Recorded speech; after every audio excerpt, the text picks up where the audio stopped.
देश दुनिया च वसदे पंजाबियों को खुशामदीद। मैं हरजिंदर सिंह रंधावा, तुम देख रहे हो पंजाब टेलीविजन और मेरे नाल ने सीनियर जर्नलिस्ट सरदार जगतार सिंह जी और सरदार हमीर सिंह जी। मैं जी आया आखदा। थैंक यू जी, शुक्रिया जी। देश के प्रधानमंत्री सिख मसलियां ते कुछ कह रहे ने, 84 ते कुछ कह रहे ने। तख्त श्री हजूर साहब के प्रबंधक लाउण के मामले च भी मोड़ है और इहदे नाल नाल देश के विच कुछ प्रचलित कानून उन्हां दे विच अमेंडमेंट्स ने। कुछ मामलों के सज़ा 20 साल तक की गई है ते सज़ा नाल दी नाल मौत की भी तय की गई है। पार्लीमेंट के विच अहम मामले आउंदे आ। आम आदमी पार्टी के सब तो तेज तरार सांसद राज सभा के विच राघव चड्डा नूं सस्पेंड किया जाता। उस तो बाद वो लाइव होके कुछ कह रहे हैं और इहदे नाल ही जदों इंडियन पीनल कोड तहत जदों इन्हां सजावां इन्हां धरावां दे विच सोधां हो रही सी तां हरसिमरत कौर बादल बठिंडे तो MP उन्होंने बंदी सिखां दा मामला अगे बढ़ाया। इस सारे मामले दे विच की कुछ वापर रहा तुहाडी सांझ पवाउने आ। सरदार जगतार सिंह जी, पहलां तां एक पंछी झात पवाओ, क्योंकि तुहाडी नज़र टिकी हुई सी पार्लीमेंट दे विच कुछ दिलचस्पियां सी। प्रधानमंत्री कुछ कह रहे ने, हरसिमरत बादल कुछ कह रहे ने। इन्हां मामलिਆਂ ਦੇ ਉੱਤੇ ਇੱਕ ਵਾਰੀ ਪੰਛੀ ਝਾਤ ਪਵਾਓ ਜੀ। प्रधानमंत्री नरेंद्र मोदी ने कल नो कॉन्फिडेंस मोशन ते बोलदियां ਜਿਹੜੀ ਸਪੀਚ 2 ਘੰਟੇ ਤੇ ਉਹਨਾਂ ਦੀ 13 ਮਿੰਟ ਚੱਲੀ, ਉਹਦੇ ਵਿੱਚ ਪੰਜਾਬ ਦੇ ਕੰਟੈਕਸਟ ਵਿੱਚ ਬਹੁਤ ਇੰਪੋਰਟੈਂਟ ਰੈਫਰੈਂਸ ਹੈ। ਉਹ ਆਪਰੇਸ਼ਨ ਬਲੂ ਸਟਾਰ ਬਾਰੇ ਹੈ ਤੇ ਉਹਨਾਂ ਨੇ ਪ੍ਰਾਈਮ ਮਿਨਿਸਟਰ ਇੰਦਰਾ ਗਾਂਧੀ ਦੇ ਇਸ ਸੈਂਸਿਟਿਵ ਫੈਸਲੇ ਨੂੰ ਕੁਐਸਚਨ ਕੀਤਾ ਹੈ। ਵਰਚੁਅਲੀ ਉਹਨਾਂ ਨੇ ਦੱਸਿਆ ਸੀ ਕਿ ਮਿਸਟਰ ਗਾਂਧੀ ਦੇ 3 ਵੱਡੇ ਫੈਸਲੇ ਕਿਹੜੇ ਗਲਤ ਸੀਗੇ। ਉਹਨਾਂ ਨੇ ਪਹਿਲਾ ਗੱਲ ਕੀਤੀ ਮਿਜ਼ੋਰਾਮ ਦੀ, ਦੂਸਰੀ ਬਲੂ ਸਟਾਰ ਦੀ, ਆਪਾਂ ਬਾਅਦ ਦੇ ਵਿੱਚ ਉਹ ਤੋਂ ਨਹੀਂ। ਦੂਸਰੀ ਗੱਲ ਅੱਜ ਇੰਪੋਰਟੈਂਟ ਡਿਵੈਲਪਮੈਂਟ ਹੈ, ਇੱਕ union home minister Amit Shah ਨੇ 3 ਬਿੱਲ ਮੂਵ ਕੀਤੇ ਜਿਹਦੇ ਵਿੱਚ ਇੰਡੀਅਨ ਪੀਨਲ ਕੋਡ ਦੀ ਅਮੈਂਡਮੈਂਟ ਦੀ ਡਿਟੇਲ ਸਾਰੀ ਹੈਗੀ ਹੈ ਕਿ ਜਿਹੜਾ ਇਹ ਕਲੋਨੀਅਲ ਸਿਸਟਮ ਚੱਲਿਆ ਆ ਰਿਹਾ ਹੈ ਇਹਨੂੰ ਮਾਡਰਨ ਕੰਟੈਕਸਟ ਦੇ ਵਿੱਚ ਕਿਵੇਂ ਦੇਖਿਆ ਜਾਣਾ ਚਾਹੀਦਾ ਹੈ। ਉਹਦੇ ਵਿੱਚ ਕੁਝ ਇੰਪੋਰਟੈਂਟ ਇਸ਼ੂਜ਼ ਹੈਗੇ। ਮਸਲਨ ਜਿਹੜੀ ਮੌਬ ਲਿੰਚਿੰਗ ਜਿਹੜਾ ਫੈਨਾਮਨਾ ਬੇਸਿਕਲੀ ਸੀ ਤਾਂ 1984 ਦੇ ਵਿੱਚ ਵੀ ਇਹ ਸਾਰਾ ਕੁਝ ਵਾਪਰਿਆ ਸੀਗਾ ਦਿੱਲੀ ਦੇ ਵਿੱਚ, ਹੋਰ ਥਾਵਾਂ ਤੇ 2002 ਦੇ ਵਿੱਚ ਗੁਜਰਾਤ ਦੇ ਵਿੱਚ ਵੀ ਵਾਪਰਦਾ, ਸ਼ਾਇਦ ਪਹਿਲਾਂ ਵੀ ਵਾਪਰਦਾ ਰਿਹਾ ਹੋਵੇ। ਲੇਕਿਨ ਇੱਕ ਆਰਗੇਨਾਈਜ਼ਡ ਢੰਗ ਨਾਲ ਇਹ 2014 ਤੋਂ ਬਾਅਦ ਚੱਲਿਆ, ਖਾਸ ਕਰਕੇ ਜਿਹੜੇ ਕੌ ਵਿਜੀਲੈਂਟ ਹੈਗੇ ਇਹਨਾਂ ਨੇ। ਹੁਣ ਇਹਨਾਂ ਨੇ ਪ੍ਰੋਵੀਜ਼ਨ ਕਰਤੀ ਸਜ਼ਾ ਘੱਟੋ ਘੱਟ ਮੌਬ ਲਿੰਚਿੰਗ ਦੇ ਵਿੱਚ 20 ਸਾਲ ਤੇ ਫਾਂਸੀ ਦੀ ਵੀ ਹੋ ਸਕਦੀ ਹੈ। ਇਸ ਤਰ੍ਹਾਂ ਹੋਰ ਕੁਝ ਪ੍ਰੋਵੀਜ਼ਨਸ ਹੈਗੀਆਂ। ਇੱਕ ਹੋਰ ਹਿੰਟ ਹੈ ਜਿਹਦੇ ਵਿੱਚ ਇਹ ਕਿਹਾ ਗਿਆ, ਖਬਰ ਦੇ ਵਿੱਚ ਹੈ ਕਿ ਲਾਭ ਸੈਡੀਸ਼ਨ ਇਹ ਖਤਮ ਕੀਤਾ ਜਾ ਰਿਹਾ ਹੈ। ਲੇਕਿਨ ਜੋ ਅੱਗੇ ਡਿਟੇਲ ਥੋੜੀ ਜਿਹੀ ਆਈ ਹੈ ਉਹ ਤੋਂ ਮੈਨੂੰ ਲੱਗਦਾ ਕਿ ਉਹ ਨਵੇਂ ਰੂਪ ਦੇ ਵਿੱਚ ਆ ਰਿਹਾ ਹੈ। ਸ਼ਾਇਦ ਜਿਹੜਾ ਕਲੋਨੀਅਲ ਡੈਫੀਨੇਸ਼ਨ ਹੈ ਸੈਡੀਸ਼ਨ ਦੀ ਉਹ ਸ਼ਾਇਦ ਖਤਮ ਹੋ ਜਾਏ, ਲੇਕਿਨ ਇਹ ਨਵੇਂ ਰੂਪ ਦੇ ਵਿੱਚ ਇਹ ਲਾ ਕਿਸ ਤਰ੍ਹਾਂ ਆਏਗਾ ਉਹ ਡਿਟੇਲ ਹਲੇ ਸਾਹਮਣੇ ਆਉਣੀ ਹੈ।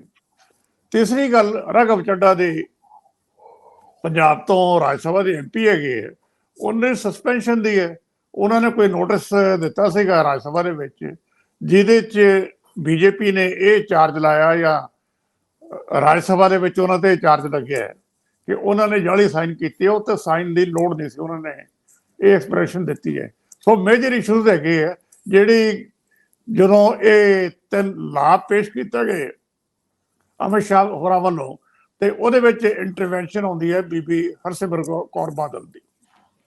ਉਹਨਾਂ ਨੇ ਬੰਦੇ ਸਿੰਘਾਂ ਦੀ ਗੱਲ ਕੀਤੀ ਕਿ ਉਹਨਾਂ ਬਾਰੇ ਕੋਈ ਪ੍ਰੋਵੀਜ਼ਨ ਹੈ ਤੇ ਅਮਿਤ ਸ਼ਾਹ ਹੋਰਾਂ ਨੇ ਨਾਲ ਹੀ ਖੜੇ ਹੋ ਕੇ ਕਿਹਾ ਕਿ ਇਹ ਆਲਰੇਡੀ ਪ੍ਰੋਵੀਜ਼ਨ ਹੈ ਕਿ ਜਿਹੜੇ ਕੈਦੀ 14 ਓਵਰ ਕੈਦ ਵਾਲੇ ਹੁੰਦੇ ਆ, 14 ਸਾਲ ਦੀ ਸਜ਼ਾ ਭੁਗਤ ਲੈਂਦੇ ਆ, ਉਹਨੂੰ ਕਿਸ ਤਰੀਕੇ ਨਾਲ ਛੱਡਿਆ ਜਾ ਸਕਦਾ ਹੈ। ਆਲਰੇਡੀ ਸਿਸਟਮ ਹੈਗਾ, ਉਹ ਤੇ ਇਹ ਵੀ ਡਿਪੈਂਡ ਕਰਦਾ ਹੈ ਕਿ ਉਹਨਾਂ ਦਾ ਕ੍ਰਾਈਮ ਕੀ ਹੈ। ਇਹ ਇਸ਼ੂ ਵੀ ਇਕੁਅਲੀ ਇੰਪੋਰਟੈਂਟ ਹੈ ਜਦੋਂ ਇਹ ਇੰਡੀਕੇਸ਼ਨ ਮਿਲਦੀ ਹੈ ਕਿ ਸਰਕਾਰ ਇਹਨਾਂ ਨੂੰ ਛੱਡਣ ਦੇ ਮੂਡ ਦੇ ਵਿੱਚ ਅਜੇ ਨਹੀਂ ਹੈ। ਜੀ, ਇਹਦਾ ਮਤਲਬ ਹੈ ਕਿ ਜਿਹੜੀ ਮੰਗ ਹਰਸਿਮਰਤ ਕੌਰ ਬਾਦਲ ਨੇ ਉਠਾਈ ਇਹਨੂੰ ਮੌਕੇ ਦੇ ਉੱਤੇ ਇੱਕ ਤਰ੍ਹਾਂ ਨਾਲ ਨਾ ਹੋਗੀ ਜੀ। ਪਰ ਮੈਂ ਹੁਣ ਸਮਝਣਾ ਚਾਹੂੰਗਾ, ਅਸੀਂ ਵਿਧੀਵਤ ਤਰੀਕੇ ਨਾਲ ਅੱਗੇ ਵਧਣਾ ਚਾਹਾਂਗੇ। ਮੈਂ ਸਰਦਾਰ ਹਮੀਰ ਸਿੰਘ ਜੀ ਤੋਂ ਇਹਦੇ ਉੱਤੇ ਇੱਕ ਬਕਾਇਦਾ ਟਿੱਪਣੀ ਡਿਟੇਲ ਲਵਾਂਗਾ, ਪਰ ਮੈਂ ਤੁਹਾਡੇ ਤੋਂ ਸਰਦਾਰ ਜਗਤਾਰ ਸਿੰਘ ਜੀ, ਤੁਸੀਂ ਟਵਿੱਟਰ ਤੇ ਵੀ ਸੀਗੇ, ਟਵਿੱਟਰ ਦੇ ਉੱਤੇ ਵੀ ਇੱਕ ਬਹਿਸ ਚੱਲ ਰਹੀ ਹੈ ਕਿ ਜੇਕਰ ਪ੍ਰਧਾਨ ਮੰਤਰੀ ਇਹਨੂੰ ਗਲਤੀ ਮੰਨਦੇ ਆ, ਤਾਂ ਭਾਰਤ ਸਰਕਾਰ ਮਤਲਬ ਉਹਦੇ ਚ ਨਰਿੰਦਰ ਮੋਦੀ ਬਜਾਤੇ ਖੁਦ ਵਿਅਕਤੀਗਤ ਤੌਰ ਤੇ ਭਾਵੇਂ ਪਾਸੇ ਹੋ ਜਾਣ, ਲੇਕਿਨ ਬਤੌਰ ਗਵਰਨਮੈਂਟ, ਬਤੌਰ ਪ੍ਰਧਾਨ ਮੰਤਰੀ ਫਿਰ ਇਸ ਗਲਤੀ ਨੂੰ ਸਵੀਕਾਰ ਕੇ ਪੂਰੇ ਰਾਸ਼ਟਰ ਕੋਲੋਂ ਇਹਦੇ ਲਈ ਖਿਮਾ ਜਾਚਨਾ ਨਹੀਂ ਹੋਣੀ ਚਾਹੀਦੀ? ਤੁਹਾਨੂੰ ਨਹੀਂ ਲੱਗਦਾ ਕਿ ਜੇ ਗਲਤੀ ਕਿਸੇ ਵੀ ਪ੍ਰਧਾਨ ਮੰਤਰੀ ਨੇ ਕੀਤੀ ਆ, ਦੇਸ਼ ਦੀ ਸਰਕਾਰ ਵੱਲੋਂ ਹੋਈ ਆ, ਤਾਂ ਉਸ ਤਰ੍ਹਾਂ ਦੀ ਧਾਰਾ ਨੂੰ ਵੀ ਸ਼ਰਮਿੰਦਗੀ ਹੋਊਗੀ ਜੇ ਮੌਜੂਦਾ ਪ੍ਰਧਾਨ ਮੰਤਰੀ ਇਸ ਗਲਤੀ ਮੰਨ ਕੇ, ਜਿਹਦੇ ਵਿੱਚ ਹਜ਼ਾਰਾਂ ਲੋਕ ਆਪਣੀ ਜਾਨ ਗਵਾ ਬੈਠਦੇ ਆ ਕਿਸੇ ਵੀ ਰੂਪ ਦੇ ਵਿੱਚ, ਤੇ ਉਸ ਗਲਤੀ ਦੇ ਉੱਤੇ ਇੱਕ ਵਾਰੀ ਅਫਸੋਸ ਪ੍ਰਗਟ ਕਰਨਾ ਬਣਦਾ? ਮੈਂ ਇੱਥੋਂ ਗੱਲ ਤੋਰਨੀ ਚਾਹੂੰਗਾ ਤੁਹਾਡੇ ਕੋਲ, ਫਿਰ ਮੈਂ ਇੱਥੇ ਸਰਦਾਰ ਹਮੀਰ ਸਿੰਘ ਜੀ ਨੂੰ ਨਾਲ ਲੈ ਇਸ ਬਲੂ ਸਟਾਰ ਵਾਲੇ ਮਾਮਲੇ ਤੇ, ਕਿਉਂਕਿ ਇਹ ਕਈ ਵਾਰੀ ਜਿਹੜੇ ਬਾਕੀ ਹਿੱਸੇ ਆ ਹਿੰਦੁਸਤਾਨ ਦੇ, ਉਹਦੇ ਵਿੱਚ ਉਹ ਇਸ਼ੂ ਕਈ ਵਾਰੀ ਇੰਪੋਰਟੈਂਟ ਨਹੀਂ ਲੱਗਦਾ ਹੁੰਦਾ, ਲੇਕਿਨ ਦਿੱਲੀ ਔਰ ਪੰਜਾਬ ਦੇ ਵਿੱਚ ਇਸ ਨੂੰ ਸੀਰੀਅਸਲੀ ਲਿਆ ਗਿਆ ਤੇ ਉਸ ਤੋਂ ਬਾਅਦ ਲਗਾਤਾਰ ਸੋਸ਼ਲ ਮੀਡੀਆ ਤੇ ਇਹਦੇ ਨੋਟਿਸ ਲਿਆ ਗਿਆ। ਪੀਐਮ ਨੇ ਗੱਲ ਬਹੁਤ ਵੱਡੀ ਕੀਤੀ ਹੈ ਪੰਜਾਬ ਦੇ ਕੰਟੈਕਸਟ ਦੇ ਵਿੱਚ। ਪਹਿਲਾਂ ਉਹਨਾਂ ਨੇ ਕਿਹਾ ਕਿ ਮਿਜ਼ੋਰਮ ਦੇ ਵਿੱਚ 5 ਮਾਰਚ 1967 ਉੱਥੇ 에ਅਰਫੋਰਸ ਦੇ ਹਵਾਈ ਜਹਾਜ਼ ਭੇਜ ਕੇ ਉੱਥੇ ਅਟੈਕ ਕੀਤਾ ਗਿਆ। ਅਟੈਕ ਦਾ ਮਤਲਬ ਕਿ ਸਟ੍ਰੈਫਿੰਗ ਹੁੰਦੀ, ਨਾਰਮਲੀ ਗੋਲੀ ਉੱਤੋਂ ਚਲਾਈ ਜਾਂਦੀ ਹੈ ਥੱਲੇ ਗਰਾਊਂਡ ਤੇ, ਜਾਂ ਤੁਸੀਂ ਕਹਿ ਲਓ ਕਿ ਬੰਬਿੰਗ ਕੀਤੀ ਜਾਂਦੀ ਹੈ। ਇਹ ਕਿਸੇ ਵੇਲੇ ਜਲਿਆਂਵਾਲਾ ਬਾਗ ਤੇ ਬਾਅਦ ਜਦੋਂ ਰੌਲਾ ਪਿਆ ਸੀਗਾ ਪੰਜਾਬ ਦੇ ਵਿੱਚ, ਉਦੋਂ ਵੀ ਇਸ ਬੰਬਿੰਗ ਹੋਈ ਸੀਗੀ ਗੁਜਰਾਂਵਾਲਾ ਏਰੀਆ ਦੇ ਵਿੱਚ। ਲਾਹੌਰ ਵਾਸਤੇ ਉਹਨਾਂ ਨੇ ਆਪਣੇ ਅੰਮ੍ਰਿਤਸਰ ਵਾਸਤੇ ਪਲੇਨ ਤਿਆਰ ਰੱਖੇ ਸੀਗੇ, ਲਾਹੌਰ ਪਾਰ ਕੀਤੇ ਹੋਏ ਸੀ ਤੇ ਹੋਈ ਨਹੀਂ ਸੀਗੀ। ਸੋ ਉਸ ਤੋਂ ਬਾਅਦ ਸਾਨੂੰ ਐਗਜ਼ਾਮਪਲ ਮਿਲਦੀ ਹੈ ਮਿਜ਼ੋਰਮ ਦੀ 1967 ਦੀ। ਚਲੋ ਉਹ ਡਿਟੇਲ ਵੱਖਰੀ ਹੈ ਕਿ ਉਹਦੀ ਕੰਟੈਕਸਟ ਕੀ ਸੀ। ਉਹ ਮਿਜ਼ੋ ਨੈਸ਼ਨਲ ਫਰੰਟ ਦਾ ਮਾਮਲਾ ਸੀਗਾ, ਲੇਕਿਨ ਜਿਸ ਢੰਗ ਨਾਲ ਮੋਦੀ ਜੀ ਨੇ ਹਾਊਸ ਦੇ ਵਿੱਚ ਗੱਲ ਕੀਤੀ, ਇਹਨਾਂ ਦੀ ਕੰਟੈਕਸਟ ਵੱਖਰੀ ਸੀ ਵੀ ਇਹਨਾਂ ਨੇ ਆਪਣੇ ਹੀ ਲੋਕਾਂ ਤੇ ਉੱਥੇ ਹਵਾਈ ਜਹਾਜ਼ ਦੇ ਥਰੂ ਅਟੈਕ ਕੀਤਾ। ਉਹ ਕਹਿੰਦੇ ਵੀ ਉਹ ਸਵਾਦ ਐਸਾ ਪੈ ਗਿਆ ਕਿ ਉਦੋਂ ਹੀ ਅੱਗੇ ਚੱਲਦੇ ਚੱਲਦੇ ਇੰਦਰਾ ਗਾਂਧੀ ਨੇ ਅਕਾਲ ਤਖਤ ਤੇ ਫੌਜ ਭੇਜਤੀ। ਕੰਟੈਕਸਟ ਇਹ ਹੈ ਪੂਰੀ, ਤਾਂ ਇਸ ਕਰਕੇ ਮੈਂ ਮਿਜ਼ੋਰਮ ਦਾ ਮੈਂਸ਼ਨ ਕੀਤਾ। ਉਹਨਾਂ ਨੇ ਕਿਹਾ ਵੀ ਉੱਥੋਂ ਇਹ ਗੱਲ ਸ਼ੁਰੂ ਹੁੰਦੀ ਹੈ ਜੀ। ਹੁਣ ਜਦੋਂ ਇਹ ਕਹਿਣਾ ਕਿ ਇਹ ਗਲਤੀਆਂ ਦੇ ਵਿੱਚ ਆਪਰੇਸ਼ਨ ਬਲੂ ਸਟਾਰ ਆ ਜਾਂਦਾ ਹੈ, ਆਰਮ ਆਪਣੇ ਉਹਨਾਂ ਨੇ ਲਫ਼ਜ਼ ਅਕਾਲ ਤਖਤ ਹੀ ਵਰਤਿਆ, ਤੇ ਇਹ ਗੱਲ ਆਪਣੇ ਆਪ ਦੇ ਵਿੱਚ ਬਹੁਤ ਵੱਡੀ ਹੈ। ਜੇ ਹੁਣ ਮੋਦੀ ਜੀ ਮੰਨਦੇ ਹੈ ਤੇ ਕਿ ਇਹ ਮਿਸੇਜ ਗਾਂਧੀ ਦੀ ਬਲੰਡਰ ਸੀ, ਅਸੀਂ ਵੀ ਕਹਿੰਦੇ ਹਾਂ ਬਲੰਡਰ ਸੀ, ਸ਼ੁਰੂ ਤੋਂ ਕਹਿੰਦੇ ਹਾਂ, ਔਰ ਉਹਦੀ ਉਹਨਾਂ ਨੇ ਆਪਣੀ ਜਾਨ ਦੇ ਕੇ ਕੀਮਤ ਵੀ ਦਿੱਤੀ ਹੈ। ਮਿਸੇਜ ਗਾਂਧੀ ਨੂੰ ਵਾਰਨ ਕੀਤਾ ਗਿਆ ਸੀ। ਜੇ ਪ੍ਰਣਬ ਮੁਖਰਜੀ ਹੋਰਾਂ ਦੀ ਬਾਇਓਗ੍ਰਾਫੀ ਪੜ੍ਹੀਏ, ਉਹ ਕਹਿੰਦੇ ਮੈਂ ਵਾਰਨ ਕੀਤਾ ਸੀ ਮਿਸੇਜ ਗਾਂਧੀ ਨੂੰ ਵੀ ਇਹ ਅਟੈਕ ਕਰਨਾ ਦਰਬਾਰ ਸਾਹਿਬ ਦੇ, ਇਹਦੇ ਰੈਪਰਕਸ਼ਨ ਇਤਿਹਾਸ ਦੇ ਵਿੱਚ ਪਏ ਹੋਏ ਆ, ਕੋਈ ਬਖਸ਼ਿਆ ਨਹੀਂ ਜਾਂਦਾ। ਚਲੋ ਆਪਾਂ ਉਹਦੇ ਵਿੱਚ ਨਹੀਂ ਜਾਂਦੇ ਲੰਬੀ ਗੱਲ ਦੇ, ਲੇਕਿਨ ਮੋਦੀ ਜੀ ਦਾ ਇਹ ਕਹਿਣਾ, ਇਹਦੇ ਕਈ ਐਸਪੈਕਟ ਹੈਗੇ ਆ। ਪਹਿਲੇ ਤਿੰਨ ਤਾਂ ਮੈਂ ਸਿੱਖਾਂ ਦੇ ਕੰਟੈਕਸਟ ਦੇ ਵਿੱਚ ਗੱਲ ਕਰੂੰਗਾ। ਜੇ ਇਹ ਮਿਸੇਜ ਗਾਂਧੀ ਦੀ ਬਲੰਡਰ ਸੀ ਤਾਂ ਨੰਬਰ 1, ਇਹ ਗੱਲ ਨਰਿੰਦਰ ਮੋਦੀ ਜਾਂ ਪ੍ਰਾਈਮ ਮਿਨਿਸਟਰ ਦੀ ਨਹੀਂ ਹੈ, ਇਹ ਐਕਸ਼ਨ ਗਵਰਨਮੈਂਟ ਆਫ ਇੰਡੀਆ ਦਾ ਸੀ। ਤੇ ਇਹ ਗਵਰਨਮੈਂਟ ਜੇ ਉਸ ਵੇਲੇ ਐਕਸ਼ਨ ਗਲਤ ਹੋਇਆ ਸੀਗਾ, ਉਸ ਐਕਸ਼ਨ ਦੀ ਮਾਫੀ ਮੰਗੇ। ਪ੍ਰਾਈਮ ਮਿਨਿਸਟਰ ਹਾਊਸ ਦੇ ਵਿੱਚ ਜਦੋਂ ਅਗਲਾ ਸੈਸ਼ਨ ਹੋਵੇ ਇਹਦੀ ਮਾਫੀ ਮੰਗਣ ਕਿ ਪਹਿਲਾਂ ਸਾਡੀ ਸਰਕਾਰ ਤੋਂ ਗਲਤੀ ਹੋਈ ਹੈ। ਸਰਕਾਰ ਤਾਂ ਕੰਟੀਨਿਊਟੀ ਹੁੰਦੀ ਹੈ, ਸਰਕਾਰ ਕਿਸੇ ਇੰਡੀਵਿਜੂਅਲ ਦੀ ਨਹੀਂ ਹੁੰਦੀ। ਗਵਰਨਮੈਂਟ ਦੇ ਐਕਸ਼ਨ ਹੈ। ਬਲੂ ਸਟਾਰ ਮਿਸੇਜ ਗਾਂਧੀ ਨੇ ਕਿਹੜਾ ਕੋਈ ਪਰਸਨਲ ਆਰਮੀ ਭੇਜੀ ਸੀਗੀ, ਇੰਡੀਅਨ ਆਰਮੀ ਭੇਜੀ ਹੈ, ਤੇ ਉਹਦੀ ਜੇ ਗਲਤੀ ਹੋਈ ਹੈ ਤੇ ਉਹਦੀ ਗਵਰਨਮੈਂਟ ਆਫ ਇੰਡੀਆ ਮਾਫੀ ਮੰਗੇ ਹੁਣ। ਇੱਕ ਦੂਜਾ, ਜਿੰਨਾ ਰਿਕਾਰਡ ਆ ਸਾਰਾ ਉਹ ਡੀਕਲਾਸੀਫਾਈ ਕੀਤਾ ਜਾਵੇ ਤਾਂ ਕਿ ਲੋਕਾਂ ਨੂੰ ਜਿਹੜੀ ਸੱਚਾਈ ਹੈ ਬਲੂ ਸਟਾਰ ਦੀ ਉਹ ਪਤਾ ਲੱਗ ਸਕੇ। ਤੀਜਾ ਪੁਆਇੰਟ ਮੇਰਾ ਹੈ ਕਿ ਇਹਦੀ ਹਾਈ ਲੈਵਲ ਇਨਕੁਆਇਰੀ ਕਰਾਈ ਜਾਏ, ਪਹਿਲਾਂ ਮਾਫੀ ਮੰਗੀ ਜਾਏ। ਦੂਸਰਾ, ਇਹ ਰਿਕਾਰਡ ਸਾਰਾ ਡੀਕਲਾਸੀਫਾਈ ਕੀਤਾ ਜਾਏ। ਤੀਸਰਾ, ਇਹਦੀ high level inquiry independent rather supreme court ਦੇ ਕਿਸੇ ਜੱਜ ਦੇ ਥੱਲੇ ਹੋਣੀ ਚਾਹੀਦੀ ਹੈ। ਤਾਂ ਇਹ ਗੱਲ ਅਲਟੀਮੇਟ, ਇਹ ਹੁਣ ਤੱਕ ਇਹ ਕਲੋਜ਼ ਨਹੀਂ ਹੋਇਆ, ਸਾਨੂੰ ਅੱਜ ਤੱਕ ਨਹੀਂ ਪਤਾ। ਮੈਂ ਹੋਰ ਕਹਿਣਾ ਕਿ ਐਜ਼ ਏ ਫਸਟ ਸਟੈਪ ਇਹ ਦੱਸਿਆ ਜਾਵੇ ਕਿ ਬਲੂ ਸਟਾਰ ਦੇ ਵਿੱਚ ਕਿੰਨੇ ਸਿਵਲੀਅਨ ਮਾਰੇ ਗਏ ਸੀਗੇ। ਸਰਕਾਰ ਅੱਜ ਤੱਕ ਇਹ ਫਿਗਰ ਵੀ ਸ਼ੇਅਰ ਕਰਨ ਨੂੰ ਤਿਆਰ ਨਹੀਂ। ਮੈਂ ਆਰਟੀਆਈ ਦੇ ਥਰੂ ਸਾਰਾ ਟਰਾਈ ਕੀਤਾ ਹੋਇਆ, ਮੈਂ ਹਰ ਡਿਟੇਲ ਬਲੂ ਸਟਾਰ ਦੀ ਲੈਣ ਦੀ ਕੋਸ਼ਿਸ਼ ਕੀਤੀ, ਕੋਈ ਡਿਟੇਲ ਨਹੀਂ ਮਿਲ ਰਹੀ। ਤਾਂ ਮੈਂ ਕਿਹਾ ਸਰਕਾਰ ਪਹਿਲਾਂ ਸਾਰਾ ਰਿਕਾਰਡ ਰਿਲੀਜ਼ ਕਰੇ, ਔਰ ਪਹਿਲਾ ਉਹਦਾ ਪਾਰਟ ਹੈ ਕਿ ਲੋਕ ਕਿੰਨੇ ਮਾਰੇ ਗਏ ਐਕਚੁਅਲੀ। ਜਿਹੜੀ ਫਿਗਰ ਸਰਕਾਰ ਨੇ ਪਹਿਲਾਂ ਦਿੱਤੀ ਹੈ ਆਪਣੇ ਵਾਈਟ ਪੇਪਰ ਦੇ ਵਿੱਚ, ਉਹ ਗਲਤ ਹੈ। 1200 ਦੇ ਆਸ-ਪਾਸ ਕੈਜੁਅਲਟੀਜ਼ ਅਸੈਸ ਕੀਤੀਆਂ ਜਾਂਦੀਆਂ, ਸਰਕਾਰ ਦੇ 465 ਦੇ ਆਸ-ਪਾਸ ਦੀ ਫਿਗਰ ਹੈਗੀ ਹੈ। ਸੋ ਇੱਕ ਤਾਂ ਉਹ ਸਾਰਾ ਕੀਤਾ ਜਾਵੇ। ਹੁਣ ਇੱਕ ਇਸ਼ੂ ਹੋਰ ਹੈ ਬਹੁਤ ਇੰਪੋਰਟੈਂਟ, ਉਹ ਬੀਜੇਪੀ ਦੀ ਆਪਣੀ ਸਿਆਸਤ ਦੇ ਕੰਟੈਕਸਟ ਦੇ ਵਿੱਚ ਹੈ। ਐਲ.ਕੇ. ਅਡਵਾਨੀ ਦੀ ਕਿਤਾਬ ਦੇ ਵਿੱਚ ਪੂਰਾ ਜ਼ਿਕਰ ਹੈ ਕਿ ਕਿਵੇਂ ਬੀਜੇਪੀ ਨੇ ਮਿਸਟਰ ਗਾਂਧੀ ਨੂੰ ਪ੍ਰੈਸ਼ਰਾਈਜ਼ ਕੀਤਾ ਆਰਮੀ ਭੇਜਣ ਵਾਸਤੇ ਪੰਜਾਬ ਦੇ ਵਿੱਚ। ਔਰ ਮਈ ਦੇ ਵਿੱਚ ਬੀਜੇਪੀ ਨੇ ਦਿੱਲੀ ਵਿੱਚ ਇੱਕ ਜਲੂਸ ਕੱਢਿਆ ਸੀਗਾ, ਜਿਹਨੂੰ ਲੀਡ ਕੀਤਾ ਸੀ ਉਸ ਵੇਲੇ ਦੇ ਪਾਰਟੀ ਦੇ ਪ੍ਰਧਾਨ ਅਟਲ ਬਿਹਾਰੀ ਵਾਜਪਾਈ, ਤੇ ਨਾਲ ਸੀ ਉਹਨਾਂ ਦੇ ਐਲ.ਕੇ. ਅਡਵਾਨੀ। ਜਿਹੜਾ ਸਭ ਤੋਂ ਮੂਹਰੇ ਬੈਨਰ ਸੀ ਉੱਤੇ ਲਿਖਿਆ ਸੀ, ਫੌਜ ਭਿਜਵਾਓ, ਪੰਜਾਬ ਬਚਾਓ। ਸੋ ਬਲੂ ਸਟਾਰ ਤੋਂ ਬਾਅਦ ਵਾਜਪਾਈ ਜੀ ਨੇ S party president blue star ਨੂੰ ਵੈਲਕਮ ਕੀਤਾ ਸੀ। ਜਿਹੜੀ ਪਾਰਟੀ ਲਗਾਤਾਰ ਇਹ ਕਲੇਮ ਕਰਦੀ ਆ ਰਹੀ ਹੈ ਔਰ ਉਦੋਂ ਮੰਗ ਕਰਦੀ ਆ ਰਹੀ ਹੈ ਕਿ ਆਰਮੀ ਭੇਜਣੀ ਚਾਹੀਦੀ ਹੈ ਪੰਜਾਬ, ਦੋ ਪਾਰਟੀਆਂ ਨੇ ਮੰਗ ਕੀਤੀ ਸੀਗੀ ਓਪਨਲੀ। ਇੱਕ ਤਾਂ ਬੀਜੇਪੀ ਨੈਸ਼ਨਲ ਲੈਵਲ ਤੇ, ਇੱਕ ਅੰਮ੍ਰਿਤਸਰ ਦੀ ਕਮਿਊਨਿਸਟ ਪਾਰਟੀ ਦੀ ਯੂਨਿਟ, ਡਿਸਟ੍ਰਿਕਟ ਯੂਨਿਟ, ਉਹਨਾਂ ਨੇ ਮਤਾ ਪਾਸ ਕੀਤਾ ਸੀ ਅਪ੍ਰੈਲ ਦੇ ਵਿੱਚ ਕਿ ਅੰਮ੍ਰਿਤਸਰ 'ਚ ਆਰਮੀ ਭੇਜੀ ਜਾਵੇ। ਉਹ ਬਾਅਦ ਦੇ ਵਿੱਚ ਨੈਸ਼ਨਲ ਕੌਂਸਲ ਦੇ ਕਹਿਣ ਤੇ ਵਿਡਰਾ ਕੀਤਾ ਗਿਆ ਸੀ। ਇਹ ਦੋ ਕੇਸ ਹੈਗੇ ਆ ਜਿਨ੍ਹਾਂ ਨੇ ਓਪਨਲੀ ਆਰਮੀ ਡਿਪਲਾਈ ਕਰਨ ਦੀ ਮੰਗ ਕੀਤੀ ਸੀਗੀ। ਸੋ ਇੱਕ ਤਾਂ ਬੀਜੇਪੀ ਦੀ ਇਹ ਲਾਈਨ, ਜਿਹਦੇ 'ਚ ਉਹ ਅਡਵਾਨੀ ਜੀ ਖੁਦ ਆਪਣੀ ਕਿਤਾਬ ਜ਼ਿਕਰ ਕਰਦੇ ਵੀ ਅਸੀਂ ਕਰਵਾਇਆ ਆਪਰੇਸ਼ਨ ਬਲੂ ਸਟਾਰ ਪ੍ਰੈਸ਼ਰਾਈਜ਼ ਕਰਕੇ। ਹੁਣ ਅਡਵਾਨੀ ਆਪਣੇ ਮੋਦੀ ਜੀ ਕਹਿ ਰਹੇ ਵੀ ਗਲਤੀ ਸੀ, ਪਾਰਟੀ ਲਾਈਨ ਵੀ ਪਹਿਲੇ ਗਲਤ ਹੋ ਗਈ ਨਾ ਸਾਰੀ। ਸੋ ਇਹ ਆਰਐਸਐਸ ਵਾਸਤੇ ਵੀ ਤੇ ਬੀਜੇਪੀ ਵਾਸਤੇ ਵੀ ਇਹਨਾਂ ਦੇ ਇਤਿਹਾਸ ਦੇ ਸੰਬੰਧ ਦੇ ਵਿੱਚ ਇੱਕ ਨਵਾਂ ਚੈਲੰਜ ਹੈ। ਜੀ ਜੀ ਸੋ ਬਿਲਕੁਲ ਬਹੁਤ ਵਾਈਡਰ ਇਸ਼ੂ ਹੈ ਬਲੂ ਸਟਾਰ ਦਾ। ਮੋਦੀ ਜੀ ਨੇ ਖੋਲ ਲਿਆ, ਚੰਗੀ ਗੱਲ ਹੈ। ਹੁਣ ਇਸ ਇਸ਼ੂ ਨੂੰ ਕਲੋਜ਼ ਕਿਵੇਂ ਕਰਨਾ ਹੈ, ਸੋ ਉਹ ਮੈਂ ਰਿਪੀਟ ਕਰਦਾ, ਤਿੰਨ ਐਸਪੈਕਟ ਹੈਗੇ ਹੈ। ਪਹਿਲੀ, ਮਾਫੀ, ਜਨਤਕ ਮਾਫੀ ਬਲੂ ਸਟਾਰ ਤੇ ਮੰਗੀ ਜਾਵੇ। ਡਾਕਟਰ ਮਨਮੋਹਨ ਸਿੰਘ ਨੇ, ਮੈਂ ਯਾਦ ਕਰਾ ਦਿਆਂ ਕਿ ਨਵੰਬਰ 1984 ਜਿਹੜਾ ਸਿੱਖਾਂ ਦਾ ਕਤਲੇਆਮ ਹੋਇਆ ਸੀ ਦਿੱਲੀ ਤੇ ਹੋਰ ਥਾਵਾਂ ਤੇ, ਉਹਦੀ ਮਾਫੀ ਪਾਰਲੀਮੈਂਟ 'ਚ ਮੰਗੀ ਸੀ। ਉਹਦੇ ਤਾਂ ਸਟੇਟ ਸਪਾਂਸਰਡ ਟੈਰਰਿਜ਼ਮ ਸੀ ਉਹ, ਲਗਾਤਾਰ ਜੀਨੋਸਾਈਡ, ਟੈਰਰਿਜ਼ਮ ਤੋਂ ਉੱਪਰ ਦੀ ਗੱਲ ਹੈਗੀ ਹੈ। ਉਹਨਾਂ ਨੇ ਮਾਫੀ ਮੰਗੀ ਸੀਗੀ। ਹੁਣ ਜੇ ਮੋਦੀ ਜੀ ਕਹਿੰਦੇ ਬਲੂ ਸਟਾਰ ਗਲਤ ਸੀ ਤੇ ਇਹਦੀ ਮਾਫੀ ਸਰਕਾਰ ਮੰਗੇ, ਰਿਕਾਰਡ ਸਾਰਾ ਰਿਲੀਜ਼ ਕਰਨ ਤੇ ਹਾਈ ਲੈਵਲ ਇਨਕੁਆਇਰੀ ਕਰਨ। ਜੀ ਸਰਦਾਰ ਹਮੀਰ ਸਿੰਘ ਜੀ, ਮੈਂ ਦੋਸਤੋ ਤੁਹਾਨੂੰ ਪਹਿਲਾਂ ਇਹ ਦੱਸਦੇ ਹਾਂ ਕਿ ਸਰਦਾਰ ਜਗਤਾਰ ਸਿੰਘ ਜੀ ਨੇ ਲਹੂ ਭਿੱਜੇ ਜਿਹੜੇ ਵਰਕੇ ਨੇ, ਉਹ ਇੱਕ ਦੌਰ ਹੈ ਪੂਰਾ, ਉਹਦੇ ਵਿੱਚ ਉਹਦੇ ਇੱਕ ਇੱਕ ਤੱਥ ਨੂੰ ਨਵੇਂ ਸਿਰਿਓਂ ਰੀਰਾਈਟ ਕੀਤਾ ਹੈ, ਲਿਖਣ ਦਾ ਯਤਨ ਕੀਤਾ, ਹਿਸਟਰੀ ਲਿਖਣ ਦਾ ਯਤਨ ਕੀਤਾ ਹੈ।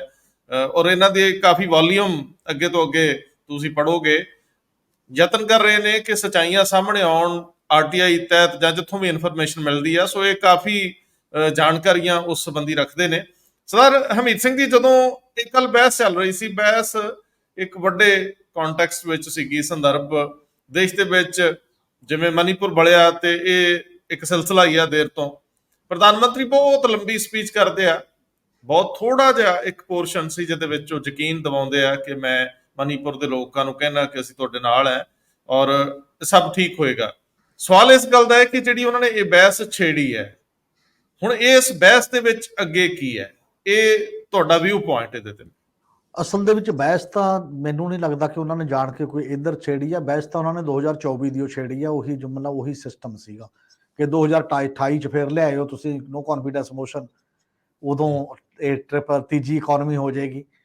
ਆਹ ਚੀਜ਼ਾਂ, ਦੇਸ਼ ਬਦਲ ਰਿਹਾ, ਦੇਸ਼ ਦੇ ਵੱਡੇ ਸੁਪਨੇ ਲੈ ਰਿਹਾ, ਕੁਝ ਲੋਕ ਉਹਦੀਆਂ ਲੱਤਾਂ ਖਿੱਚ ਰਹੇ ਨੇ ਤੇ ਇਸ ਲਈ ਉਹ ਜਿਹੜੇ ਲੱਤਾਂ ਖਿੱਚਣ ਵਾਲਿਆਂ ਦੇ ਨਾਲ ਨਹੀਂ ਆ। ਕਰਕਸ ਤਾਂ ਇੰਨਾ ਸੀ ਉਹਦੇ ਵਿੱਚ, ਤਾਂ ਬੁਣਿਆ ਜਾਣ ਬਾਕੀ ਦੀਆਂ ਚੀਜ਼ਾਂ ਜਿਹੜੀਆਂ, ਜਾਂ ਟੀਚਰਬਾਜੀ ਕਾਫੀ ਸੀਗੀ ਕੱਲ ਦੇ, ਉਹ ਸਾਰੇ ਮਾਰੇ ਵਿਅੰਗ ਤੇ ਟੀਚਰ ਮਾਹੌਲ, ਇਹ ਕਾਫੀ ਭਾਸ਼ਣ ਜਿਹੜਾ ਰਲਿਆ ਮਿਲਿਆ ਸੀ। ਇਸ ਕਰਕੇ ਮੈਨੂੰ ਤਾਂ, ਮੈਂ ਜਿਵੇਂ ਕੱਲ ਵੀ ਕਿਹਾ, ਮੈਨੂੰ ਕਿਸੇ ਸਟੇਟਸਮੈਨ ਟਾਈਪ ਕਿਸੇ ਵੱਡੇ ਆਗੂ ਦਾ ਭਾਸ਼ਣ ਨਹੀਂ ਨਜ਼ਰ ਆਇਆ। ਬਹੁਤ ਛੋਟੇ ਪੋਲੀਟੀਕਲ ਕੰਪੇਨਰ ਦਾ ਭਾਸ਼ਣ ਜਿਹੜਾ ਇੱਕ ਹੁੰਦਾ, ਉਹ ਅਲੱਗ ਗੱਲ ਹੁੰਦੀ ਹੈ, ਉਸ ਪੱਧਰ ਦੀ ਗੱਲ ਹੁੰਦੀ ਹੈ। ਜਦੋਂ ਤੁਸੀਂ ਨੇਸ਼ਨ ਨੂੰ ਐਡਰੈਸ ਕਰਦੇ ਹੁੰਦੇ ਹੋ ਤਾਂ ਜਿਵੇਂ ਦੁਨੀਆ ਦੇ ਪ੍ਰੈਜ਼ੀਡੈਂਟ ਔਰ ਪ੍ਰਾਈਮ ਮਿਨਿਸਟਰ ਤੁਸੀਂ ਸੁਣਦੇ ਹੋ ਤਾਂ ਤੁਹਾਨੂੰ ਲੱਗਦਾ ਹੁੰਦਾ ਵੀ ਸਾਡਾ ਪ੍ਰਾਈਮ ਮਿਨਿਸਟਰ ਵੀ ਘੱਟੋ ਘੱਟ ਉਵੇਂ ਬੋਲੇਗਾ ਸ਼ਾਇਦ ਨੇਸ਼ਨ ਦੇ ਪੱਖ ਦੇ ਵਿੱਚ ਜਾਂ ਬਾਕੀ ਦੀਆਂ ਗੱਲਾਂ ਦੇ। ਇਦੋਂ ਪਹਿਲਾਂ ਵਾਜਪਾਈ ਨੂੰ ਸੁਣਿਆ ਲੋਕਾਂ ਨੇ, ਇਦੋਂ ਪਹਿਲਾਂ ਮਨਮੋਹਨ ਸਿੰਘ ਉਹਨਾਂ ਨੂੰ ਸੁਣਿਆ, ਇਦੋਂ ਪਹਿਲਾਂ ਈਵਨ ਇੰਦਰਾ ਗਾਂਧੀ ਨੂੰ ਵੀ ਸੁਣਿਆ ਬਹੁਤ ਮਾਮਲਿਆਂ ਦੇ ਵਿੱਚ। ਔਰ ਉਹ ਸਾਰੇ ਇੱਕ ਹੋਰ ਨੇਚਰ ਹੁੰਦੀ ਹੈ ਜਦੋਂ ਤੁਸੀਂ ਪਬਲਿਕ ਐਡਰੈਸ ਨੇਸ਼ਨ ਨੂੰ ਕਿਸੇ ਨੂੰ ਜਨਰਲੀ ਕਰ ਰਹੇ ਹੁੰਦੇ ਹੋ। ਪਰ ਸਵਾਲ ਇਹ ਹੈ ਕਿ ਜਿਹੜੀ ਵੀ ਚੀਜ਼ ਕਿਸੇ ਨੂੰ ਫਿੱਟ ਬਹਿੰਦੀ ਹੈ ਉਹਦੇ ਮੁਤਾਬਕ ਚਲੋ ਇੱਕ ਗੱਲ ਅੱਗੇ ਤੁਰਨੀ ਹੁੰਦੀ ਹੈ, ਕਿਸੇ ਕਮਿਊਨਿਟੀ ਨਾਲ ਰਿਲੇਟਡ ਹੁੰਦੀ ਹੈ, ਕਿਸੇ ਬਾਕੀ ਦੀਆਂ ਚੀਜ਼ਾਂ ਨਾਲ ਜਿਹੜੀ ਰਿਲੇਟਡ ਹੁੰਦੀ ਹੈ ਜਦੋਂ ਤੁਸੀਂ ਕਰਦੇ ਹੋ। ਔਰ ਇੱਕ ਗੱਲ ਹੁੰਦੀ ਹੈ ਕਿ ਜਿਹੜੇ ਨਾ ਮਤਲਬ ਨੰਬਰ ਸਕੋਰ ਕਰਨੇ ਹੁੰਦੇ ਨੇ, ਜਦੋਂ ਉਹਦੇ ਇਰਦ ਗਿਰਦ ਭਾਸ਼ਣ ਚੁਣਿਆ ਜਾਂਦਾ ਹੈ ਤਾਂ ਉਹ ਭਾਸ਼ਣ ਬਹੁਤ ਸੀਰੀਅਸਲੀ ਆਏ ਨਹੀਂ ਦੇਖਿਆ ਜਾਂਦਾ ਕਿ ਇਹਦੀ ਰੀਪਰਕਸ਼ਨ ਕੀ ਹੋਣਗੇ, ਕਿੱਥੋਂ ਬ੍ਰਾਂਚ ਚੱਲ ਜਾਏਗੀ, ਕਿੱਥੇ ਟੁੱਟੇਗੀ। ਉਹ ਉਹਨੂੰ ਮੁੜਦਾ ਉੱਥੇ ਤੱਕ ਲਈ ਟਰਾਈ ਕਰਦਾ ਉਹਨਾਂ ਸਾਰੀਆਂ ਚੀਜ਼ਾਂ ਨੂੰ ਲਿਜਾ ਕੇ, ਜਿਹੜਾ ਵੀ ਕੋਈ ਵਿਅਕਤੀ ਕਰਦਾ। ਔਰ ਨਹੀਂ ਤਾਂ ਫਿਰ ਇਹ ਸਾਰੀਆਂ ਗੱਲਾਂ ਹੀ ਉਵੇਂ ਪੈਣੀਆਂ ਚਾਹੀਦੀਆਂ ਨੇ। ਔਰ ਇੱਕ ਖਾਸ ਮਿਨੋਰਿਟੀ ਤੁਹਾਡੇ ਸਾਹਮਣੇ ਦਿਖਾਈ ਦੇ ਰਹੀ ਹੈ ਨੂੰਹ ਦੇ ਵਿੱਚ ਲਗਾਤਾਰ। ਇੱਕ ਪਾਸੇ ਇੱਕ ਧਿਰ ਨੂੰ ਖੜਨਾ ਪੈ ਰਿਹਾ ਕਿਸਾਨੀ ਨੂੰ ਵੀ ਸਾਡੇ ਨਾਲ ਖੜੇ ਨੇ ਬੰਦੇ, ਦੂਜੇ ਬੱਸਾਂ ਤੇ ਸਪੀਕਰ ਲਾ ਕੇ ਬਾਜ਼ਾਰਾਂ ਦੇ ਵਿੱਚ ਦੀ ਬੰਦੇ ਲੋਕ ਜਾ ਰਹੇ ਨੇ ਕਿ ਜਿਹੜਾ ਵੀ ਮੁਸਲਿਮ ਨੂੰ ਕੰਮ ਤੇ ਰੱਖਦਾ ਉਹ ਨਹੀਂ ਤਾਂ ਹਟਾ ਦਿੱਤਾ ਜਾਏ, ਨਹੀਂ ਨਤੀਜੇ ਭੁਗਤਣ ਲਈ ਤਿਆਰ ਹੈ। ਇਹ ਲਗਾਤਾਰ ਵੀਡੀਓ ਜਾਰੀ ਹੋ ਰਹੀਆਂ ਨੇ, ਅਜੇ ਵੀ ਜਾਰੀ ਹੋ ਰਹੀਆਂ ਨੇ। ਉਹਦੇ ਮੁਕਾਬਲੇ ਕਿਸਾਨਾਂ ਨੂੰ 3 ਦਿਨ ਪਹਿਲਾਂ ਵੱਡਾ ਇਕੱਠ ਕਰਨਾ ਪਿਆ ਕਿ ਪੰਜਾਬ ਦੇ ਹਰਿਆਣੇ ਦਿਆਂ ਨੂੰ ਕਿ ਆ ਖੜੇ ਨੇ ਮੁਸਲਿਮ, ਹੱਥ ਲਾ ਕੇ ਦਿਖਾਓ। ਉਹਨਾਂ ਨੇ ਚੈਲੰਜ ਕੀਤਾ ਇੱਕ ਲੈਵਲ ਦਾ ਜਿਹੜਾ ਥੋੜਾ ਜਿਹਾ ਦਿਖਾਈ ਦਿੱਤਾ। ਨਹੀਂ ਤਾਂ ਫਿਰ ਇੰਨੀ ਹਿੰਮਤ ਨਹੀਂ ਪੈਂਦੀ ਹੈ ਸਾਰੇ ਕਮਿਊਨਲ ਐਂਗਲ ਤੋਂ। ਜਦੋਂ ਜਿਹੜੀ ਫਿਲਾਸਫੀ ਉੱਥੇ ਇਨਬਿਲਟ ਹੋਵੇ, ਫਿਲਾਸਫੀ ਦੇ ਵਿੱਚ ਚੀਜ਼ਾਂ ਪਈਆਂ ਹੋਣ ਜਿਹਨੇ ਅੱਗੇ ਜਾ ਕੇ ਤੁਹਾਨੂੰ ਕੋਈ ਨਾ ਕੋਈ ਫਰੂਟ ਦੇਣਾ ਕਿਸੇ ਨਾ ਕਿਸੇ ਲੈਵਲ ਦੇ ਉੱਤੇ, ਜਦੋਂ ਫੋਕਸ ਉੱਤੇ ਹੁੰਦਾ ਤਾਂ ਲਾਜ਼ਮੀ ਇਹ ਚੀਜ਼ਾਂ ਬਣ ਜਾਂਦੀਆਂ ਨੇ ਤੇ ਉਸ ਪਾਸੇ ਵੱਲ ਲੌਜਿਕ ਜਾਂਦਾ। ਔਰ ਜਿਹੜਾ ਮਾਮਲਾ ਹੈਗਾ ਬੀਜੇਪੀ ਦੀ ਟੋਟਲ ਫੰਡਾਮੈਂਟਲ ਅਪਰੋਚ ਦਾ, ਉਹ ਅਪਰੋਚ ਇਹੀ ਹੈ ਕਿ ਇੱਥੇ ਸਾਰਾ ਇਹ ਹਿੰਦੂਤਵ ਜਿਹੜਾ ਹੈ ਇੱਕ ਵੇ ਆਫ ਲਾਈਫ ਹੈ ਔਰ ਸਾਰੇ ਬੰਦੇ ਇਹਦੇ ਕ੍ਰੀਏਟਰ ਨੇ। ਜਿਹੜਾ ਵੱਖ-ਵੱਖ ਹੈਗਾ ਉਹ ਹੈ ਅਲੱਗ ਪਛਾਣ ਦਾ ਮੁੱਦਾ ਮਤਲਬ ਨਹੀਂ। ਜਿਹੜਾ ਭਾਰਤ 'ਚ ਨਹੀਂ ਜੰਮਿਆ, ਇਸੇ ਮਾਹੌਲ 'ਚ ਨਹੀਂ ਜੰਮਿਆ ਤਾਂ ਉਹਦੇ ਨਾਲ ਉਦੋਂ ਬਿਨਾਂ ਸਾਡਾ ਕੋਈ ਲੈਣਾ ਦੇਣਾ ਨਹੀਂ। ਇੱਕ ਬੇਸਿਕ ਫਿਲਾਸਫੀ ਹੈ ਔਰ ਉਸ ਬੇਸਿਕ ਫਿਲਾਸਫੀ ਦੇ ਵਿੱਚ ਲਗਾਤਾਰ ਸਿੱਖ ਇਹ ਵੀ ਕਹਿੰਦੇ ਰਹੇ ਨੇ, ਮੰਨ ਲਓ ਵੀ 25-20 ਤਾਂ ਖਤਮ ਕਰ ਦਿਓ ਘੱਟੋ ਘੱਟ, ਅਸੀਂ ਬੋਧੀ ਜੈਨੀ ਤੇ ਸਾਰੇ ਹਿੰਦੂ ਕਿਉਂ ਵਿੱਚ ਪਾਲ ਰੱਖੇ ਨੇ, ਅਸੀਂ ਨਹੀਂ ਆ ਉਸ ਲੈਵਲ ਦੇ, ਅਲੱਗ ਕਰ ਦਿਓ। ਅੱਜ ਤੱਕ ਕੋਈ ਗੱਲ ਕਿਸੇ ਨੈਸ਼ਨਲ ਪਾਰਟੀ ਨੇ ਇਹਨਾਂ ਨਾਲ ਸਪੋਰਟ ਨਹੀਂ ਕੀਤੀ। ਇਹ ਓਵਰਆਲ ਇੰਡੀਅਨ ਸਟੇਟ ਦੇ ਡੀਪ ਸਟੇਟ ਪਲੱਸ ਉਹਦੇ ਨਾਲ ਜੁੜੀ ਹੋਈ ਪੋਲਿਟਿਕਸ ਦੀ ਇੱਕ ਕਾਮਨ ਅਨਰਿਟਨ ਅੰਡਰਸਟੈਂਡਿੰਗ ਹੈ ਇਹਨਾਂ ਬੇਸਿਕ ਇਸ਼ੂ ਜਿੱਥੇ ਮੈਨੂੰ ਲੱਗਦਾ ਉਹਦੇ 'ਚ ਕੋਈ ਵੱਡਾ ਵਖਰੇਵਾ ਨਹੀਂ ਹੈ। ਇੱਕ ਦੂਜੇ ਨੂੰ ਕੇਵਲ ਵੋਟ ਵੇਲੇ ਕਹਿਣ ਲਈ ਮਾੜਾ ਮੋਟਾ ਕਹਿਣ ਦੀਆਂ ਗੱਲਾਂ ਹੁੰਦੀਆਂ ਨੇ ਵਖਰੇਵੇਂ ਦੇ ਤੌਰ ਤੇ, ਹੋਰ ਕੋਈ ਨਹੀਂ ਗੱਲਾਂ ਹੁੰਦੀਆਂ। ਔਰ ਕੀ ਇਹਦੇ ਨਾਲ ਪ੍ਰਧਾਨ ਮੰਤਰੀ ਨੇ ਜਿਹੜਾ ਇਹ ਕਿਹਾ ਕਿ ਦਰਬਾਰ ਸਾਹਿਬ ਤੇ ਹਮਲਾ ਜਿਹੜਾ ਇਸ ਲੈਵਲ ਦਾ, ਔਰ ਇਹ ਇੰਨੇ ਨਾਲ ਗੱਲ ਨਹੀਂ ਹੋਏਗੀ, ਇਹਦੇ ਨਾਲ ਪੂਰੀ ਆਈਡੀਓਲੋਜੀ ਹਿਲਦੀ ਹੈ। ਜੇ ਸੀਰੀਅਸਲੀ ਕਿਹਾ ਗਈ ਗੱਲ ਹੋਵੇ ਜਾਂ ਅੱਗੇ ਤੁਰਨੀ ਗੱਲ ਹੋਵੇ, ਆਈਡੀਓਲੋਜੀ ਕਿਵੇਂ ਹਿਲਦੀ ਹੈ? ਹੁਣ ਤੱਕ ਇੰਡੀਅਨ ਨੇਸ਼ਨ ਸਟੇਟ ਦਾ ਇਹ ਲੌਜਿਕ ਹੈ ਕਿ ਕੋਈ ਜੈਨੂਅਨ ਡਿਮਾਂਡ ਤੇ ਖਾਲਿਸਤਾਨ ਦੀ ਡਿਮਾਂਡ ਨਹੀਂ ਸੀ, ਸਿੱਖਾਂ ਦੀ ਜਾਂ ਪੰਜਾਬ ਦਾ ਕੋਈ ਮੁੱਦਾ ਨਹੀਂ ਸੀ। ਬਿਨਾਂ ਮਤਲਬ ਪਾਕਿਸਤਾਨ ਇੱਕ ਪ੍ਰੌਕਸੀ ਵਾਰ ਲੜ ਰਿਹਾ ਸੀ, ਸਪਾਂਸਰਡ ਇਹ ਸਾਡੇ ਤੇ ਅਟੈਕ ਸੀ ਭਾਰਤ ਨੂੰ ਤੋੜਨ ਦੇ ਵਾਸਤੇ। ਇਹ ਭਾਰਤ ਦੀ ਏਕਤਾ ਤੇ ਅਖੰਡਤਾ ਪਲੱਸ ਗੁਆਂਢੀ ਸਪਾਂਸਰ ਲੜਾਈ ਦੇ ਆਪਸ ਦੇ ਵਿੱਚ ਕਲੈਸ਼ ਸੀ। ਇਹਦੇ ਲਈ ਜੀ ਜਾਨ ਲਾ ਕੇ ਮਰੇ ਤੇ ਲੜੇ ਤੇ ਸਾਰੇ ਜਿਹੜੇ ਮਾਰੇ ਗਏ, ਚਾਹੇ ਝੂਠੇ ਪੁਲਿਸ ਮੁਕਾਬਲਿਆਂ 'ਚ ਮਾਰ ਦੋ ਜਿੰਨੇ ਬੰਦਿਆਂ ਨੂੰ, ਜਦ ਮਰਜੀ ਸਟੇਟ ਤੁਹਾਡੇ ਨਾਲ ਹੈ, ਕਿਸੇ ਨੂੰ ਸਜ਼ਾ ਨਹੀਂ ਹੋਏਗੀ। ਅਸੀਂ ਕਹਿ ਰਹੇ ਹਾਂ ਕਿ ਲੜਾਈ ਹੋਰ ਟਾਈਪ ਦੀ ਲੜਾਈ ਹੈ। ਜੰਗ ਦੇ ਵਿੱਚ ਸਭ ਕੁਝ ਜਾਇਜ਼ ਹੁੰਦਾ, ਕਾਨੂੰਨ ਕੰਮ ਨਹੀਂ ਕਰਦਾ ਹੁੰਦਾ, ਅਦਾਲਤਾਂ ਕੰਮ ਨਹੀਂ ਕਰਦੀਆਂ ਹੁੰਦੀਆਂ। ਜਦੋਂ ਉੱਡੀ ਖੁੱਲ੍ਹ ਦਿੰਦੇ ਹੋ ਤੁਸੀਂ ਉਹ ਸਾਰੇ ਮਾਮਲੇ ਦੇ ਵਿੱਚ ਤਾਂ ਉਹ ਪਾਸਾ ਪਲਟਦਾ। ਫਿਰ ਤੁਹਾਨੂੰ ਇਹ ਵੀ ਕਹਿਣਾ ਪਊਗਾ ਵੀ ਇਹਦਾ ਮਤਲਬ ਉੱਥੇ ਅੱਤਵਾਦੀ ਤਾਂ ਨਹੀਂ ਸੀ ਇਸ ਪੱਧਰ ਦੇ ਜਿਹੜੇ ਤੁਸੀਂ ਪਹਿਲਾਂ ਪ੍ਰਚਾਰੇ, ਉਹਨਾਂ ਨੂੰ ਕੱਢਿਆ ਜਾ ਸਕਦਾ ਸੀ ਹੋਰ ਤਰੀਕੇ ਦੇ ਨਾਲ, ਤਰੀਕਾ ਕੋਈ ਬੈਟਰ ਕੀਤਾ ਜਾ ਸਕਦਾ ਸੀ। ਉੱਥੇ ਅੰਦਰ ਕਿਵੇਂ ਬਿਠਾ ਦਿੱਤੇ ਗਏ, ਤੁਹਾਡਾ ਕੀ ਰੋਲ ਹੈ, ਫਿਰ ਬਾਕੀ ਨੇ ਕੀ ਰੋਲ ਨਿਭਾਇਆ? ਇਹ ਬਹੁਤ ਪੰਡੋਰਾ ਬਾਕਸ ਦਾ ਜਿਹੜਾ ਇੱਕ ਕੁਐਸਚਨ ਹੈ। ਐਡਾ ਸ਼ਿਫਟ ਕਰਨ ਜੋਗੀ ਸਾਡੇ ਜੇ ਨਾ ਕੋਈ ਸਟੇਟਸਮੈਨ ਮੈਨੂੰ ਕੰਟਰੀ 'ਚ ਨਜ਼ਰ ਆਉਂਦਾ ਤੇ ਨਾ ਕੋਈ ਪਾਰਟੀ, ਤਾਂ ਸਰ ਸੰਭਵ ਹੀ ਨਹੀਂ ਹੁੰਦੀ ਐਡੀ ਵੱਡੀ ਪਾਰਟੀ 'ਚੋਂ ਸਟੇਟਸਮੈਨ ਲਾਇਕ ਆਦਮੀ ਅਜੇ ਮੈਨੂੰ ਨਹੀਂ ਲੱਗਦਾ ਕੋਈ ਹੈ ਉਸ ਪੱਧਰ ਤੇ ਜਿਹਨੂੰ ਵੋਟ ਹਰ ਸਮੇਂ ਦਿਖਦੀ ਹੋਵੇ। ਉਹ ਸਟੇਟਸਮੈਨ ਨਹੀਂ ਹੁੰਦਾ। ਸਟੇਟਸਮੈਨ ਨੈਲਸਨ ਮੰਡੇਲਾ ਹੁੰਦਾ ਜਿਹੜਾ 27 ਸਾਲ ਕੈਦ ਕੱਟ ਕੇ ਇੱਕ ਵਾਰ ਰਾਸ਼ਟਰਪਤੀ ਰਹਿੰਦਾ, ਦੂਜੀ ਵਾਰ ਵੀ ਧੱਕੇ ਨਾਲ ਬਣਾਉਂਦੇ ਨੇ। ਉਹ ਕਹਿੰਦਾ ਨਹੀਂ ਮੈਂ ਹੁਣ ਇਸੇ ਕੰਮ ਲਈ ਥੋੜੀ ਬਣਿਆ, ਮੈਂ ਘਰ ਚੱਲਿਆ ਭਾਈ ਸਾਹਿਬ, ਯੂਨੀਵਰਸਿਟੀ ਪੜਾਉਂਗਾ, ਤੁਸੀਂ ਆਪਣਾ ਕੰਮ ਕਰੋ ਜੋ ਵੀ ਕਰਨਾ। ਸਟੇਟਸਮੈਨ ਜੋਸਫ ਸਟਿਗਲਟਸ ਹੁੰਦਾ ਜਿਹੜਾ ਅਮਰੀਕਾ ਦੇ ਬਿਲ ਕਲਿੰਟਨ ਦੀ ਸਰਕਾਰ ਤੋਂ ਲੈ ਕੇ ਲਗਾਤਾਰ ਇਕਨੋਮਿਕ ਐਡਵਾਈਜ਼ਰ ਰਹਿੰਦਾ, ਵਰਲਡ ਬੈਂਕ ਦਾ ਵਾਈਸ ਚੇਅਰਮੈਨ ਹੁੰਦਾ, ਜਿਹਨੇ ਲੱਗਿਆ ਕਿ ਨਹੀਂ ਗਲੋਬਲਾਈਜੇਸ਼ਨ ਐਂਡ ਇਸ ਡਿਸਕੰਟੈਂਟ ਕਿਤਾਬ ਲਿਖ ਦਿੰਦਾ ਵੀ ਇਹ ਦੁਨੀਆ ਐ ਨਹੀਂ ਚੱਲੂਗੀ ਜਿਹਦੇ ਤੇ ਅਸੀਂ ਚਲਾਉਣ ਦੀ ਕੋਸ਼ਿਸ਼ ਕਰ ਰਹੇ ਹਾਂ, ਮਰ ਜਾਊਗੀ। ਉਹ ਵਰਲਡ ਸੋਸ਼ਲ ਫੋਰਮ 'ਚ ਆ ਕੇ ਲੈਕਚਰ ਦੇਣਾ ਸ਼ੁਰੂ ਕਰ ਦਿੰਦਾ, ਮੁੜ ਕੇ ਯੂਨੀਵਰਸਿਟੀ ਚਲਾ ਜਾਂਦਾ ਉਹਦੇ ਛੱਡ ਕੇ, ਬਾਕੀ ਦੀਆਂ ਚੀਜ਼ਾਂ ਨੇ।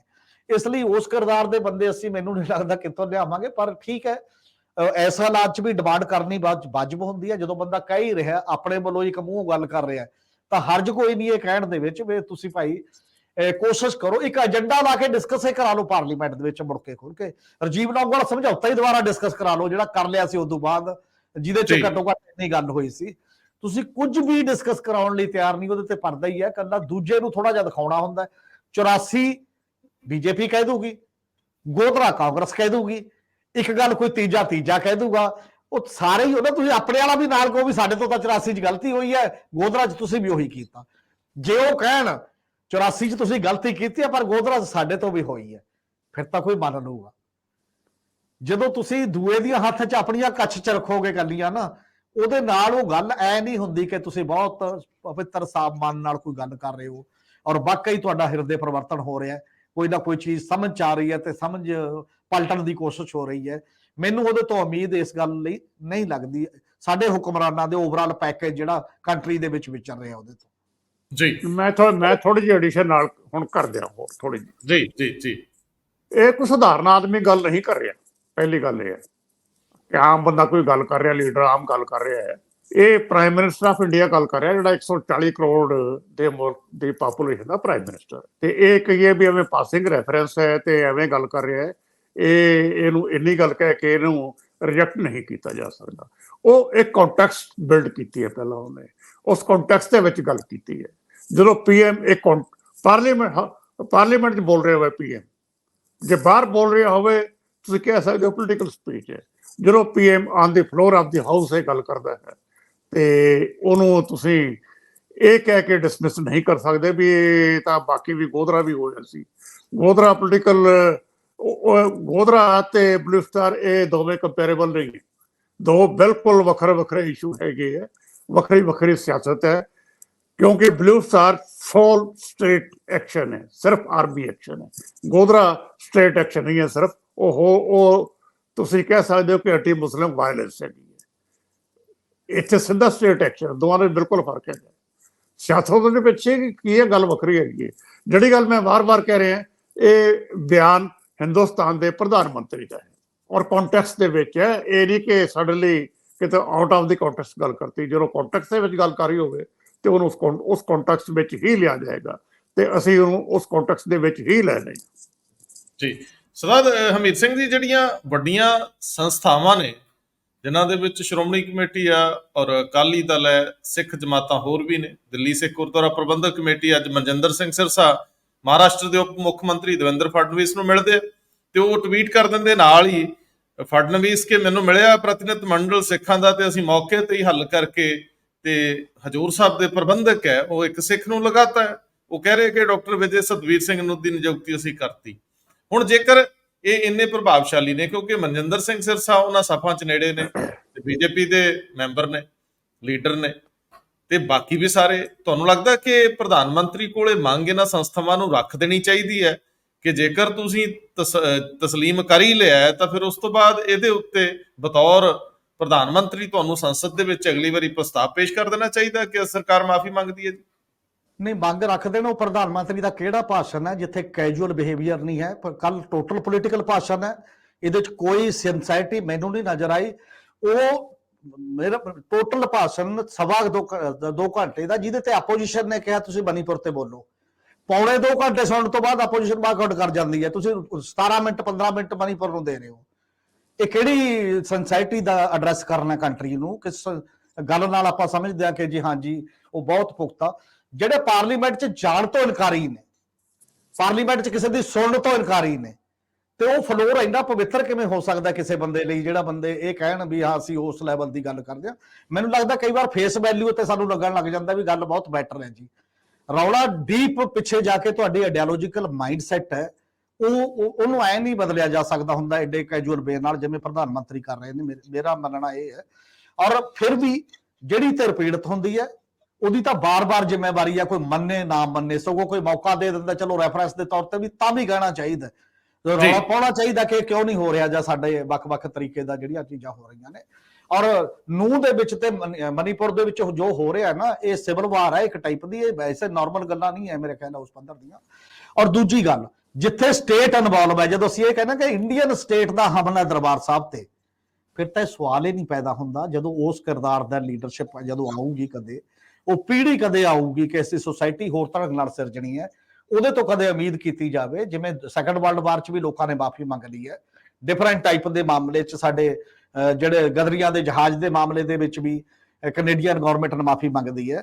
ਇਹ ਹੋ ਜਾਂਦਾ ਜਿੱਥੇ ਕਿਤੇ ਉਸ ਲੈਵਲ ਦੀਆਂ ਚੀਜ਼ਾਂ ਨੂੰ ਦੁਬਾਰਾ ਦੇਖਿਆ ਜਾਂਦਾ। ਅਜੇ ਤੱਕ ਤਾਂ ਅਸੀਂ ਬਹੁਤ ਛੋਟੀਆਂ ਚੀਜ਼ਾਂ ਕਰ ਲਈ, ਤਾਂ ਇੱਥੇ ਤਾਂ ਕੰਟਰਾਡਿਕਸ਼ਨ ਦਿਖਾਈ ਦੇ ਰਹੀ ਹੈ ਨਾ। 47 ਦੇ ਵਿੱਚ ਐਡਾ ਕ੍ਰਿਮੀਨਲ ਮਾਮਲਾ ਇਹ ਨਹੀਂ ਸੀ। 47 ਚ 10 ਲੱਖ ਲੋਕ ਮਰੇ ਜਿਹੜੇ ਆਪਸ ਚ ਵੜਾ ਟੁਕੀ ਹੋ ਕੇ, 40 ਲੱਖ ਜ਼ਖਮੀ ਹੋਏ, 2.5 ਕਰੋੜ ਲੋਕਾਂ ਦੀ ਹਿਜਰਤ। ਸਾਡੀ ਪਾਰਲੀਮੈਂਟ ਜਾਂ ਪਾਕਿਸਤਾਨ ਦੀ ਪਾਰਲੀਮੈਂਟ ਚ ਸ਼ੋਕ ਮੱਤਾ ਨਹੀਂ ਪੈਂਦਾ, ਉਹ ਤਾਂ ਨਿਰਦੋਸ਼ ਮਾਰੇ ਗਏ ਨੇ ਸਾਰੇ। ਮਤਲਬ ਉਹਦੇ ਨਹੀਂ, ਮੈਂ ਥੋੜੀ ਫਿਰ ਦੁਬਾਰਾ ਕਲੀਅਰ ਕਰ ਦਿਆਂ, ਮੈਂ ਦੁਬਾਰਾ ਫਿਰ ਥੋੜਾ ਜਿਹਾ ਕਲੀਅਰ ਕਰ ਦਿਆਂ ਨਾ। ਮੈਂ ਇੱਕ ਵਾਰੀ ਪਹਿਲਾਂ ਇੰਟਰਵੈਂਸ਼ਨ ਕਰਨਾ ਜੀ, 1 ਮਿੰਟ ਲਈ ਕੰਪਲੀਟ ਕਰਨਾ। ਹਾਂ, ਕਰ ਲਓ। ਉਹਦੇ ਚ ਕੀ ਗੱਲ ਹੋ ਰਹੀ ਹੈ, ਉਹਦੇ ਚ ਫਿਰ ਇਹ ਚੀਜ਼ਾਂ ਹੋ ਜਾਂਦੀਆਂ ਨੇ ਕਿ ਕਿਤੇ ਨਾ ਕਿਤੇ ਪਬਲਿਕ ਸਟ੍ਰੈਟਜੀਕਲੀ ਇਸ਼ੂ ਨੂੰ ਜਦੋਂ ਸਟੇਟ ਫੈਸਲਾ ਕਰਕੇ ਕੋਈ ਉਹ ਕਰਦੀ ਹੈ ਨਾ, ਤਾਂ ਸਟੇਟ ਡੀਪ ਸਟੇਟ ਹੁੰਦੀ ਹੈ, ਬੇਸਿਕਲੀ ਪੋਲੀਟੀਕਲ ਸਟੇਟ ਉਹਦੇ ਲਈ ਉਹਨਾਂ ਮੈਟਰ ਨਹੀਂ ਕਰਦੀ ਹੈ। ਬਹੁਤ ਡਿਸਾਈਸਿਵ ਤਰ੍ਹਾਂ ਦੀ ਕੋਈ ਸਰਕਾਰ ਆ ਜੇ ਕਿਸੇ ਟਾਈਪ ਦੀ ਹੋਰ, ਜਿਹੜੀ ਕਿ ਉਸ ਵਿਚਾਰਧਾਰਾ ਤੋਂ ਬਿਲਕੁਲ ਉਲਟ ਹੋਵੇ। ਜੇ ਉਸੇ ਵਿਚਾਰਧਾਰਾ ਨੂੰ ਨੰਗੇ ਰੂਪ ਚ ਲੈ ਕੇ ਆਉਣ ਵਾਲੀ ਸਰਕਾਰ ਹੋ ਜੇ, ਫਿਰ ਤਾਂ ਬਿਲਕੁਲ ਹੀ ਸਟੇਟ ਤੋਂ ਮੇਰੇ ਖਿਆਲ ਉਮੀਦ ਉਸ ਪੱਧਰ ਦੀ ਨਹੀਂ ਕੀਤੀ ਜਾਂਦੀ ਹੁੰਦੀ ਕਿ ਜਿਹੀ ਜੀ ਮਾਮਲਾ ਉਸ ਲੈਵਲ ਤੇ ਹੈ। ਇੰਡੀਪੈਂਡੈਂਟ ਜਾਂਚ ਵੀ ਕੋਈ ਗਲੋਬਲ ਪੱਧਰ ਦੀ ਜਾਂਚ ਕਿਸੇ ਟਾਈਪ ਦੀ ਹੋ ਸਕਦੀ ਹੈ, ਨਹੀਂ ਹੋ ਸਕਦੀ, ਕੋਈ ਮੰਨੂਗਾ ਕੋਈ ਨਹੀਂ ਮੰਨੂਗਾ, ਪਤਾ ਨਹੀਂ ਉਹ ਕਿਸ ਲੈਵਲ ਦੀਆਂ ਚੀਜ਼ਾਂ ਹੋਣਗੀਆਂ।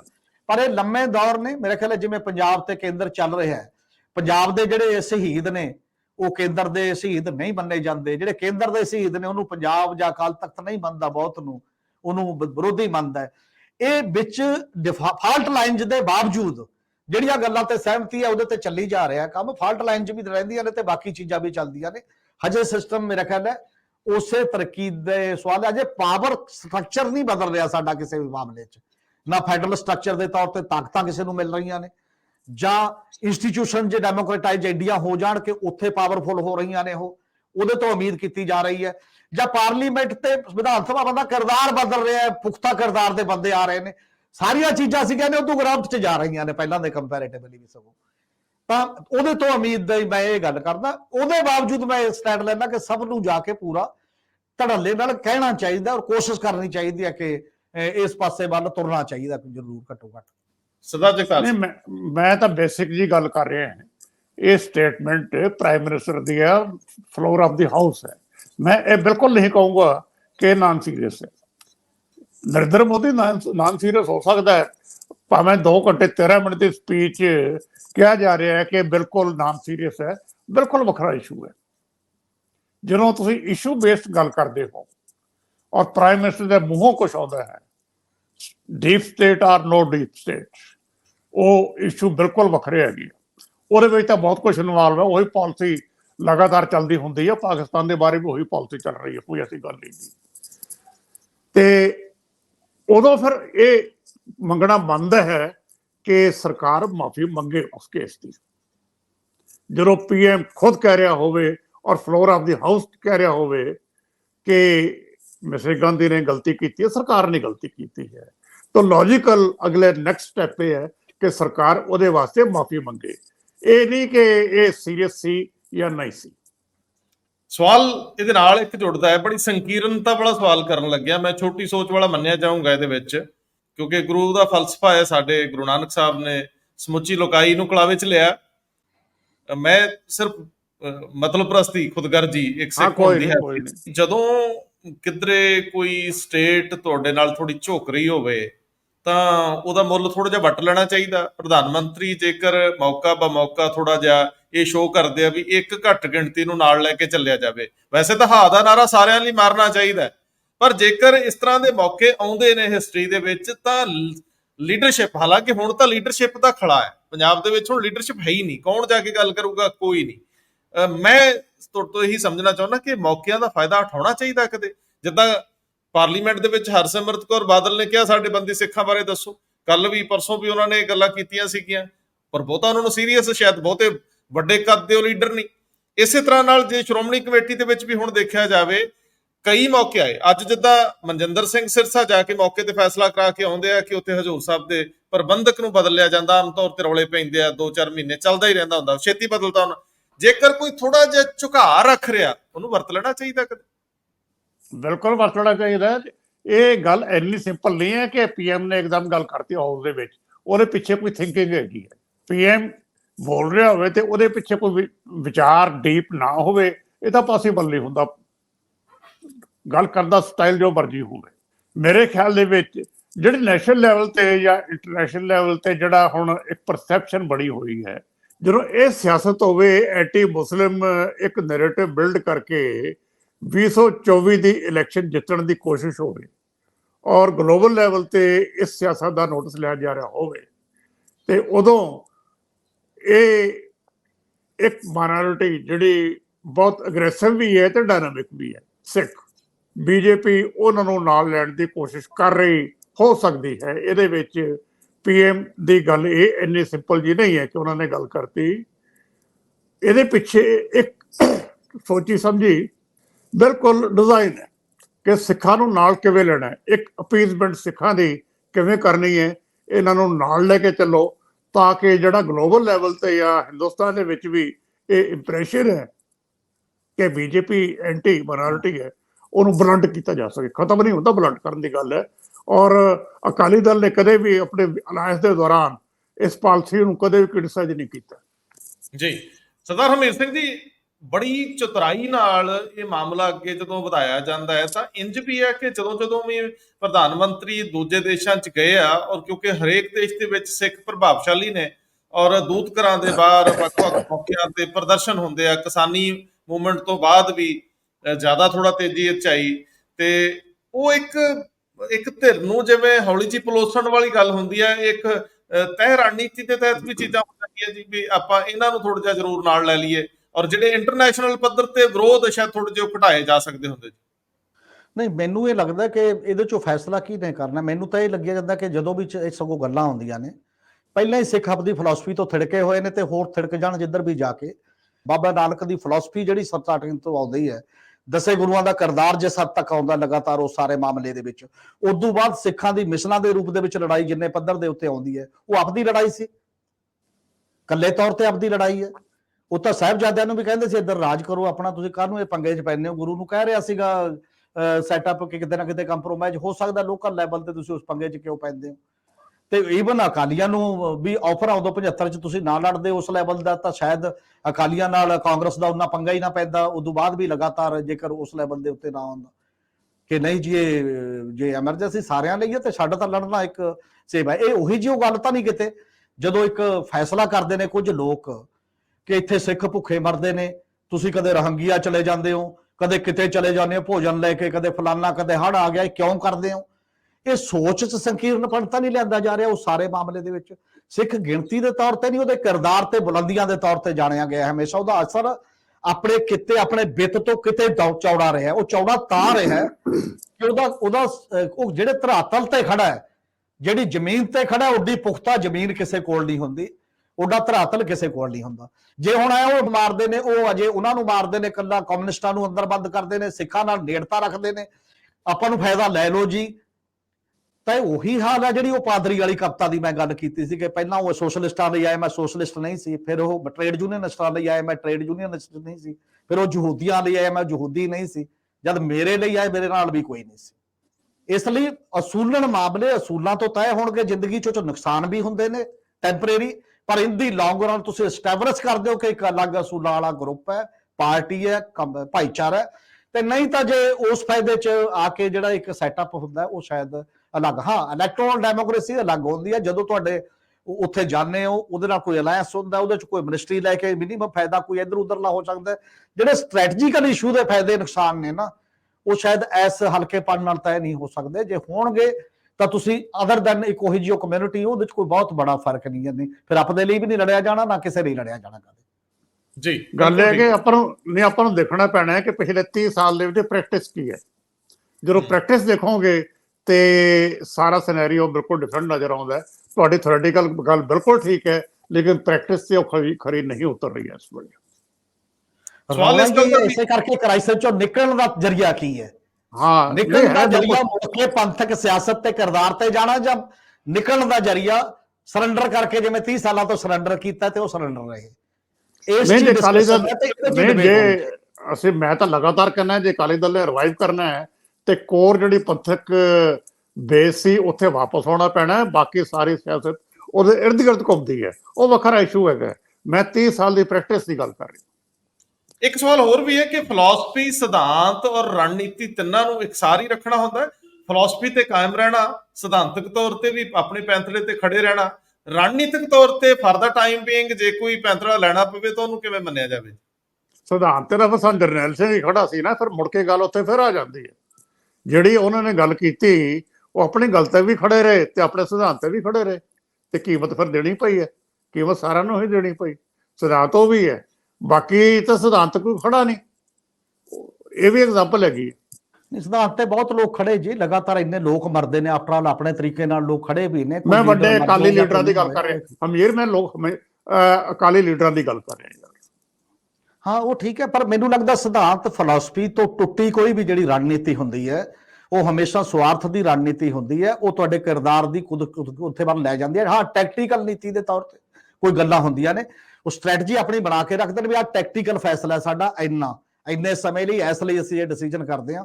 ਉਹ ਇੱਕ ਪਹਿਲੂ ਕਈ ਵਾਰ ਉਤਾਰਾ ਚੜਾਉਂਦੇ ਨੇ, ਉਹ ਅਲੱਗ ਟਾਈਪ ਦੇ ਹੁੰਦੇ ਨੇ, ਪਰ ਉਹਦੇ ਬੁਨਿਆਦ ਦੇ ਉਲਟ ਨਹੀਂ ਹੋਣੇ ਚਾਹੀਦੇ। ਜੇ ਉਹਦੇ ਵੀ ਉਲਟ ਚਲੇ ਜਾਂਦੇ ਨੇ ਫਿਰ ਉਹਦਾ ਕੋਈ ਮਤਲਬ ਨਹੀਂ ਹੁੰਦਾ ਜ਼ਿੰਦਗੀ ਦੇ ਵਿੱਚ, ਮਤਲਬ ਕਿਸੇ ਵੀ ਮਾਮਲੇ ਦਾ। ਪਰ ਵੈਸੇ ਸਰਦਾਰ ਜਗਤਾਰ ਸਿੰਘ ਜੀ, ਜਦੋਂ ਤੁਸੀਂ ਸਿਧਾਂਤ ਤੇ ਖੜੇ ਵੀ ਹੋ, ਤੁਸੀਂ ਬਹੁਤ ਵੱਡੇ ਔਰੇ ਨਾਲ ਵਿਚਰਦੇ ਹੋ, ਤੁਸੀਂ ਪਰਪੱਕ ਹੋ, ਦਰਮਿਆਨ ਦੇ ਵਿੱਚ ਮਜ਼ਲੂਮਾਂ ਦੇ ਕਤਲ ਵੀ ਆ ਜਾਂਦੇ ਆ ਤੇ ਉਹਨਾਂ ਦੇ ਉੱਤੇ ਤੁਸੀਂ ਅੱਗੇ ਵੱਧਦੇ ਰਹਿੰਦੇ ਹੋ, ਤਾਂ ਉਹ ਵੀ ਚੀਜ਼ਾਂ ਤਾਂ ਫਿਰ ਆਉਂਦੀਆਂ ਨਾ। ਗੁਰੂ ਦੇ ਫਲਸਫੇ ਦੇ ਵਿੱਚ ਇਹ ਵੀ ਤਾਂ ਗੱਲ ਆਉਂਦੀ ਹੈ ਨਾ। ਫਿਰ ਜ਼ਿੰਮੇਵਾਰੀ ਤੁਹਾਡੀ ਤੈਅ ਹੋਵੇ ਨਾ ਹੋਵੇ, ਜਿਸ ਮੂਵਮੈਂਟ ਦੇ ਨਾਲ ਤੁਸੀਂ ਅੱਗੇ ਵੱਧ ਰਹੇ ਹੋ, ਅਗਵਾਈ ਦੇ ਰਹੇ ਹੋ, ਤੁਹਾਡੇ ਤੇ ਹਰਫ ਤਾਂ ਆਉਂਦਾ। ਨਹੀਂ, ਬਿਲਕੁਲ ਹੈ। ਸਾਰੀ ਮੈਂ ਤਾਂ ਲਗਾਤਾਰ ਇਹ ਸਟੱਡੀ ਕਰ ਰਿਹਾ ਹਾਂ ਵੀ ਕੀ ਹੋਇਆ ਸੀ, ਤੇ ਜਿਨ੍ਹਾਂ ਨੇ ਉਹ ਕਤਲ ਕੀਤੇ ਵੀ ਨਿਰਦੋਸ਼ਾਂ ਦੇ, ਮੈਂ ਉਹਨਾਂ ਦਾ ਵੀ ਇੰਟਰਵਿਊ ਕੀਤੀ ਹੋਈ ਹੈ, ਤੇ ਉਹਦੀ ਸਾਰੀ ਰਿਵਿਊ ਹੋਣਾ ਚਾਹੀਦਾ, ਅਸੈਸਮੈਂਟ ਸਾਰੀ ਹੋਣੀ ਚਾਹੀਦੀ। ਉਹ ਸਾਰੇ ਮੂਵਮੈਂਟ ਦੀ ਜਿਹੜੀ ਹੈ ਰੀਵੈਲੂਏਸ਼ਨ, ਇੰਟਰੋਸਪੈਕਸ਼ਨ, ਉਹ ਨਾ ਤਾਂ ਉਹਨਾਂ ਨੇ ਕੀਤੀ ਜਿਹੜੇ ਰੈਡੀਕਲ ਗਰੁੱਪ ਆਪਣੇ ਆਪ ਨੂੰ ਘੋਦੇ ਆ, ਨਾ ਸਾਡੇ ਕਿਸੇ ਸਿੱਖ ਵਿਦਵਾਨਾਂ ਨੇ ਇੰਡੀਪੈਂਡੈਂਟਲੀ ਕੀਤੀ। ਅਸੀਂ ਸਾਈਡ ਲੈ ਕੇ ਗੱਲ ਕਰਦੇ ਹਾਂ। ਮੈਂ ਅੱਜ ਵੀ ਇੱਥੇ ਖੜਾ ਹਾਂ, ਜਦੋਂ ਮੈਂ ਗੱਲ ਕਰਦਾ ਹੈ ਕਿ ਗੌਰਮੈਂਟ ਆਫ ਇੰਡੀਆ ਨੂੰ ਇਸ ਸਾਰੇ ਨੈਰੇਟਿਵ ਦੀ ਇਨਕੁਆਇਰੀ ਕਰਾਉਣੀ ਚਾਹੀਦੀ ਹੈ, ਮੈਂ ਨਾਲ ਇਹ ਵੀ ਕਹਿੰਦਾ ਕਿ ਜਿਹੜੀਆਂ ਸਿੱਖ ਸੰਸਥਾਵਾਂ ਹੈ ਇਹਨਾਂ ਨੂੰ ਇਸ ਪੂਰੀ ਮੂਵਮੈਂਟ ਦੀ ਸਟੱਡੀ ਕਰਨੀ ਚਾਹੀਦੀ ਹੈ ਵੀ ਜੇ ਕਿੱਥੇ ਗਲਤੀਆਂ ਹੋਈਆਂ ਤਾਂ ਕਿਉਂ ਹੋਈਆਂ, ਜੇ ਨਿਰਦੋਸ਼ ਮਾਰੇ ਗਏ ਹੈ ਤੇ ਕਿਉਂ ਮਾਰੇ ਗਏ। ਇਹ ਸਾਰੇ ਐਸਪੈਕਟਸ ਦੇ ਵਿੱਚ ਜਾਣ ਦੀ ਲੋੜ ਹੈਗੀ। ਮੈਂ ਤਾਂ ਇਸ ਗੱਲੋਂ ਡਰਾਈ ਹੀ ਨਹੀਂ ਕਰ ਰਿਹਾ।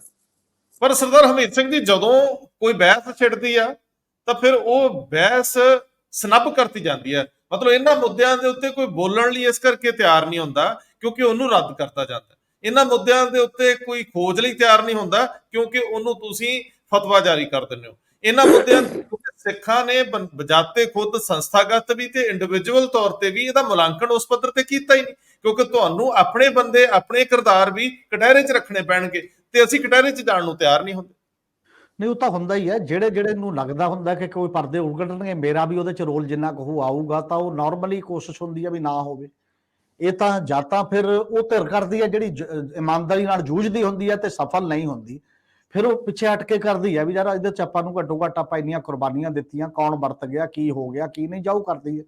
ਜਾਂ ਸਟੇਟ ਕਹੇ ਕਿ ਇਹੋ ਜਿਹਾ ਰੌਲਾ ਮੁੜ ਕੇ ਨਾ ਪਵੇ, ਇਹ ਮਾਮਲਾ ਕੀ ਹੋ ਗਿਆ, ਜੇ ਉਹਨੂੰ ਲੱਗਦਾ ਵੀ ਕੋਈ ਹੋਰ ਬਦਲੀ ਹੋਈ ਚੀਜ਼ ਤਾਂ ਕਰੇ। ਔਰ ਤੁਸੀਂ ਦੇਖੋ, ਸਭ ਤੋਂ ਪਹਿਲਾਂ ਗੱਲ ਸਟੇਟ ਜਾਂ ਖਾਲਸਾ ਉੱਤੇ ਪੀੜਤ ਧਿਰ ਦੀ ਲੀਡਰਸ਼ਿਪ ਦੀ ਹੁੰਦੀ ਹੈ। 1998 ਦੇ ਵਿੱਚ ਤੁਸੀਂ ਕਮਿਸ਼ਨ ਨਹੀਂ ਬਣਾਇਆ, ਜਿਹੜਾ ਕਿਹਾ ਹੋਇਆ ਸੀ ਕਮਿਸ਼ਨ, ਪੀਪਲਜ਼ ਕਮਿਸ਼ਨ ਬਣ ਗਿਆ। 2 ਹੀਅਰਿੰਗਾਂ ਹੁੰਦੀਆਂ ਨੇ ਉਹਦੀਆਂ, ਜਿਹੜੀਆਂ ਜਸਟਿਸ ਕੁਲਦੀਪ ਸਿੰਘ ਉਹਨਾਂ ਨੇ ਲਿਆ ਕੇ ਬਣਾਇਆ 34 ਸੈਕਟਰ ਗੁਰਦੁਆਰੇ ਦੇ ਵਿੱਚ। ਹਾਈ ਕੋਰਟ ਜਾ ਕੇ ਉਹ ਕਿਹਨੇ ਰੁਕਾਇਆ, ਉਸ ਤੋਂ ਬਾਅਦ ਕਿਉਂ ਉਹ ਨਹੀਂ ਹੋਣ ਦਿੱਤਾ। ਘੱਟੋ ਘੱਟ ਤੁਸੀਂ ਇੱਕ ਆ ਜਾਣ ਦਿੰਦੇ ਦਰਖਾਸਤਾਂ ਜਿੰਨੀਆਂ ਵੀ ਸੀ, ਪੁਲਿਸ ਵਾਲੇ ਵੀ ਆਪਣਾ ਬਿਆਨ ਦੇ ਦਿੰਦੇ, ਪੀੜਤ ਵੀ ਆਪਣਾ ਦੇ ਦਿੰਦੇ, ਜਿੰਨੇ ਖੋਏ ਹੋਏ ਨੇ, ਜਿਨ੍ਹਾਂ ਦੇ ਜਿੰਨੇ ਮਾਰੇ ਗਏ ਨੇ, ਇੱਕ ਤਾਂ ਕੋਈ ਰਿਕਾਰਡ ਹੋ ਜਾਂਦਾ ਘੱਟੋ ਘੱਟ ਚੀਜ਼ਾਂ ਦਾ। ਦੂਜਾ, ਇੱਕ ਜਦੋਂ ਉਹ ਸਾਰੇ ਦਸਤਾਵੇਜ਼ੀਕਰਨ ਹੋ ਜਾਂਦਾ ਤਾਂ ਸ਼ਾਇਦ ਸਰਕਾਰ ਲਈ ਜਾਂ ਬਾਕੀਆਂ ਲਈ ਵੀ ਸੌਖਾ ਹੋ ਜਾਂਦਾ ਹੋਰ ਕੁਝ ਕਰਨਾ ਆਲੇ ਦੁਆਲੇ ਲਈ। ਉਹ ਤਾਂ ਸਟੇਟ ਨੇ ਲਾਤਾ ਨਾ ਪੰਗਾ।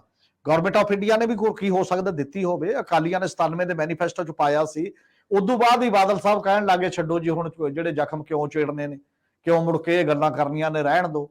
ਫਿਰ ਕੈਪਟਨ ਅਮਰਿੰਦਰ ਸਿੰਘ ਵੇਲੇ ਇੱਕ ਬਹਿਸ ਹੋਈ, ਹੋਰ FIRਾਂ ਜੇ ਬਹੁਤ ਚੱਕ ਕੇ ਅਸੈਂਬਲੀ 'ਚ ਕਾਫੀ ਬਹਿਸ ਹੋਈ ਇੱਕ ਦੂਜੇ ਨੂੰ ਨੀਵਾਂ ਦਿਖਾਉਣ ਲਈ। ਐ ਨਹੀਂ ਹੋਈ ਕਿ ਆਪਾਂ ਫੈਕਟ ਫਿਗਰ ਸਾਹਮਣੇ ਲਿਆਉਣੇ ਨੇ, ਜਿਹੜੀਆਂ ਵੀ ਧਿਰਾਂ ਚਾਹੇ ਦੂਜੇ ਖਿਲਾਫ ਹੀ ਕੋਈ ਲਿਆਵੇ ਸਲੀਕੇ ਨਾਲ, ਦੂਜੇ ਲਿਆਵੇ ਤਾਂ ਕਿ ਸਾਰੀਆਂ ਚੀਜ਼ਾਂ ਉਹਦੇ 'ਚ ਆ ਜਾਣ। ਉਹ ਬਹਿਸ ਵੀ ਸਭ ਅਸੈਂਬਲੀ 'ਚ ਦੇਖੀ ਗਈ ਹੈ, ਲੋਕਾਂ ਨੇ ਕਿਹੋ ਜੀ ਸੀ। ਸਿੰਸੈਰਿਟੀ ਜਿਹੜੀ ਹੈ ਉਹ ਕਿਸੇ ਗਵਰਨਮੈਂਟ ਨੇ ਵੀ ਜਾਂ ਉਸ ਲੈਵਲ ਦਾ ਨਹੀਂ, ਕੋਈ ਸਟੇਟ ਕਮਿਸ਼ਨ ਵੀ ਆਫੀਸ਼ੀਅਲੀ ਮੇਰਾ ਖਿਆਲ ਹੈ ਬਣਾਇਆ ਜਾ ਸਕਦਾ ਸੀ ਕਿਸੇ ਨਾ ਕਿਸੇ ਰੂਪ ਦੇ ਵਿੱਚ, ਕਿਉਂਕਿ ਉਹਨਾਂ ਰੂਲਸ ਦੇ ਤਹਿਤ। ਤਾਂ ਮੈਂ ਇਹ ਕਹਿ ਰਿਹਾ, ਜਦੋਂ ਗਵਰਨਮੈਂਟ ਆਫ ਇੰਡੀਆ ਨੇ ਸੁਪਰੀਮ ਕੋਰਟ ਨੂੰ ਵੀ ਉਹ ਪੈਗਾਸਸ ਦੇ ਮਾਮਲੇ ਦੇ ਵਿੱਚ ਮਨਾ ਕਰਤਾ ਜਾਂਚ ਕਮਿਸ਼ਨ ਬਣਾਉਣ ਤੋਂ, ਪੱਛਮੀ ਬੰਗਾਲ ਦੀ ਸਰਕਾਰ ਨੇ ਖੁਦ ਬਣਾਤਾ ਸੀਗਾ, ਕਿਉਂਕਿ ਉਹ ਕਹਿੰਦੇ ਵੀ ਸਾਡੇ ਕੋਲ ਵੀ ਉਹੀ ਰਾਈਟ ਹੈ ਕਿਸੇ ਵੀ ਮਾਮਲੇ ਦੀ ਜਾਂਚ ਦਾ। ਫਿਰ ਚਾਹੇ ਸੁਪਰੀਮ ਕੋਰਟ ਨੇ ਇੱਕ ਕਮੇਟੀ ਹੋਰ ਬਣਾਤੀ ਬਾਕੀ ਦਾ ਇੱਧਰ ਉੱਧਰ ਕਰਕੇ, ਫਿਰ ਉਹ ਕਮਿਸ਼ਨ ਦੀ ਬਜਾਏ ਇੱਕ ਅਲੱਗ ਚੀਜ਼ ਹੋ ਗਈ। ਘੱਟੋ ਘੱਟ ਇਹ ਕੰਮ ਹੋ ਸਕਦੇ ਸੀ ਜੇਕਰ ਕੋਈ ਵੀ ਧਿਰ ਇਸ ਲੈਵਲ ਦੀ ਜਾਂਚ ਲਈ ਤਿਆਰ ਹੁੰਦੀ। ਤਾਂ ਮੈਨੂੰ ਲੱਗਦਾ ਕੋਈ ਜਾਂਚ ਲਈ ਤਿਆਰ ਨਹੀਂ, ਕਿਉਂਕਿ ਸਭ ਨੂੰ ਐਂ ਜੇ ਲੱਗੀ ਜਾਂਦਾ ਕਿ ਕਿਤੇ ਮੇਰਾ ਰੋਲ ਨਾ ਮੜਕੇ ਜਿੰਨਾ ਉਹਦੇ ਚ ਆ ਕੇ ਆਇਆ ਨਾ ਹੋ ਜੇ, ਮੇਰਾ ਵੀ ਇਤਿਹਾਸ ਚ ਇਹੋ ਜਿਹਾ ਕੁਝ ਨਾ ਹੋ ਜੇ। ਫਿਰ ਉਹ ਇਤਿਹਾਸ ਚਲਿਆ ਜਾਂਦਾ, ਉਸ ਲੈਵਲ ਦੀ ਗੱਲਾਂ ਬਾਰ-ਬਾਰ ਹੋਣਗੀਆਂ ਤੇ ਹੱਲ ਕੋਈ ਹੋਊਗਾ ਨਹੀਂ। ਸਰਦਾਰ ਜਗਤਾਰ ਸਿੰਘ ਜੀ, ਮੇਰੀ ਜਿਗਿਆਸਾ ਹੈ ਤੇ ਆਖਰੀ ਸਵਾਲ ਹੈ, ਚਲੋ ਕੋਈ ਜਾਂਚ ਕਰਾਉਣ ਲਈ ਤਿਆਰ ਨਹੀਂ ਤੇ ਕੋਈ ਕਟਹਿਰੇ 'ਚ ਖੜਾ ਹੋਣ ਲਈ ਤਿਆਰ ਨਹੀਂ, ਫਿਰ ਇਹਦਾ ਇੱਕ ਆਖਰੀ ਮਰਹਲਾ ਹੁੰਦਾ ਵੀ ਹਿਸਟਰੀ ਆਪਣੇ ਆਪ ਦੇ ਵਿੱਚ ਇਹਨਾਂ ਚੀਜ਼ਾਂ ਦਾ ਨਖੇੜਾ ਕਰ ਦਿੰਦੀ, ਨਤਾਰਾ ਕਰ ਦਿੰਦੀ। ਵੈਸੇ ਸਿਧਾਂਤ ਕੀ ਕਹਿੰਦਾ ਹਿਸਟਰੀ ਦਾ ਕਿ ਕਿੰਨੇ ਕੁ ਸਾਲਾਂ ਬਾਅਦ ਸੱਚ ਨਿੱਤਰ ਕੇ ਸਾਹਮਣੇ ਆਉਣਾ ਸ਼ੁਰੂ ਹੋ ਜਾਂਦਾ? ਆਮ 50 ਸਾਲ ਕਿਹਾ ਜਾਂਦਾ, ਮੈਨੂੰ ਲੱਗਦਾ ਇੱਥੇ 50 ਸਾਲ ਦੇ ਬਾਅਦ ਉਹਨਾਂ ਸੱਚ ਖੁੱਲ ਕੇ ਲਿਖਿਆ ਨਹੀਂ ਜਾਣਾ।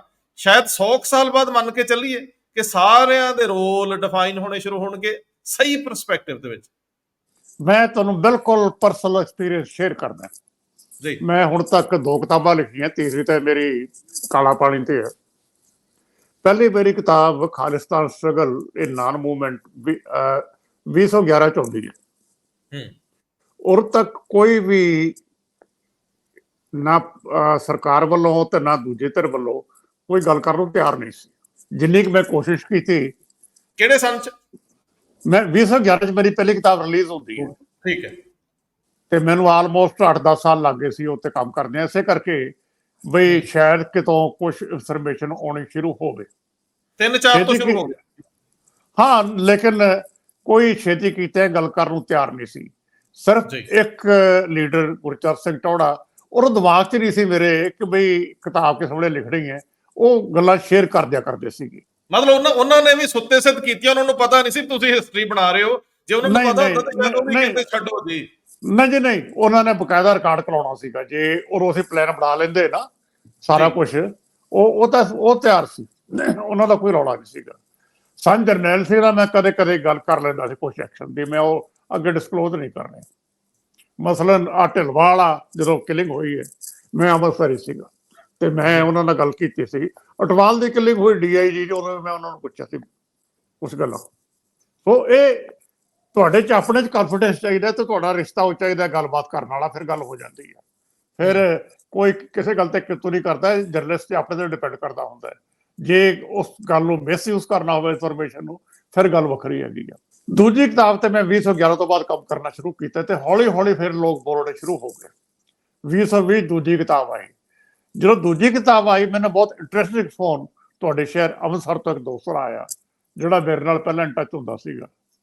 ਕਹਿੰਦਾ ਅੱਗੇ ਤਾਂ ਤੂੰ ਆਪ ਸਾਨੂੰ ਪੁੱਛਦਾ ਸੀਗਾ, ਕਹਿੰਦਾ ਹੁਣ ਮੈਂ ਦੱਸੂ ਤੈਨੂੰ ਬਾਕੀ ਗੱਲਾਂ, ਕਹਿੰਦਾ ਹੁਣ ਤੂੰ ਅੱਗੇ ਕੰਮ ਕਰ।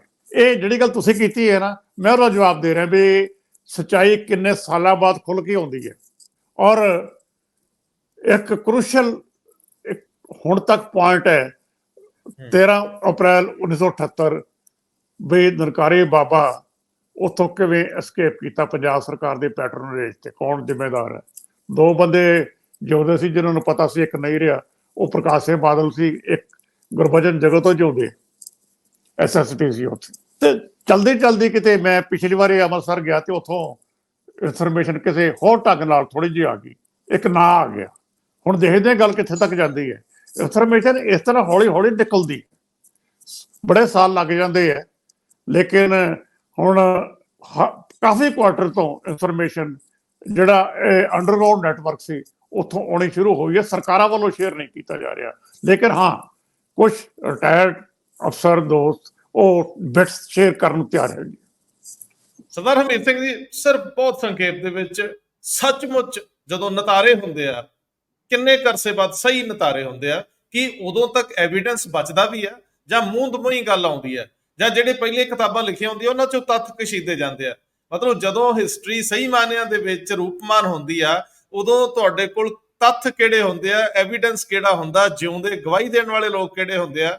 ਕਿਵੇਂ ਤੁਸੀਂ ਦੇਖਿਆ ਜਿਹੜੀਆਂ ਕਿਤਾਬਾਂ ਦੇ ਵਿੱਚੋਂ ਦੀ ਤੁਸੀਂ ਲੰਘੇ ਹੋ, ਜਿਨ੍ਹਾਂ ਨੂੰ ਤੁਸੀਂ ਮੰਨਦੇ ਹੋ ਕਿ ਸਹੀ ਹਿਸਟਰੀ ਹੈ? ਨਹੀਂ, ਇਹ ਤਾਂ ਨਹੀਂ ਕਿਹਾ ਜਾ ਸਕਦਾ ਕਿ 100% ਚੀਜ਼ਾਂ ਕਈ ਹਰ ਸਮੇਂ ਆ ਜਾਂਦੀਆਂ ਨੇ, ਕਿਤੋਂ ਕੁਝ ਦੱਬੀਆਂ ਸੈਂਕੜੇ ਸਾਲਾਂ ਬਾਅਦ ਵੀ ਸ਼ਾਇਦ ਰਹਿ ਜਾਂਦੀਆਂ ਹੋਣਗੀਆਂ, ਉਹ ਅਲੱਗ ਗੱਲ ਨੇ।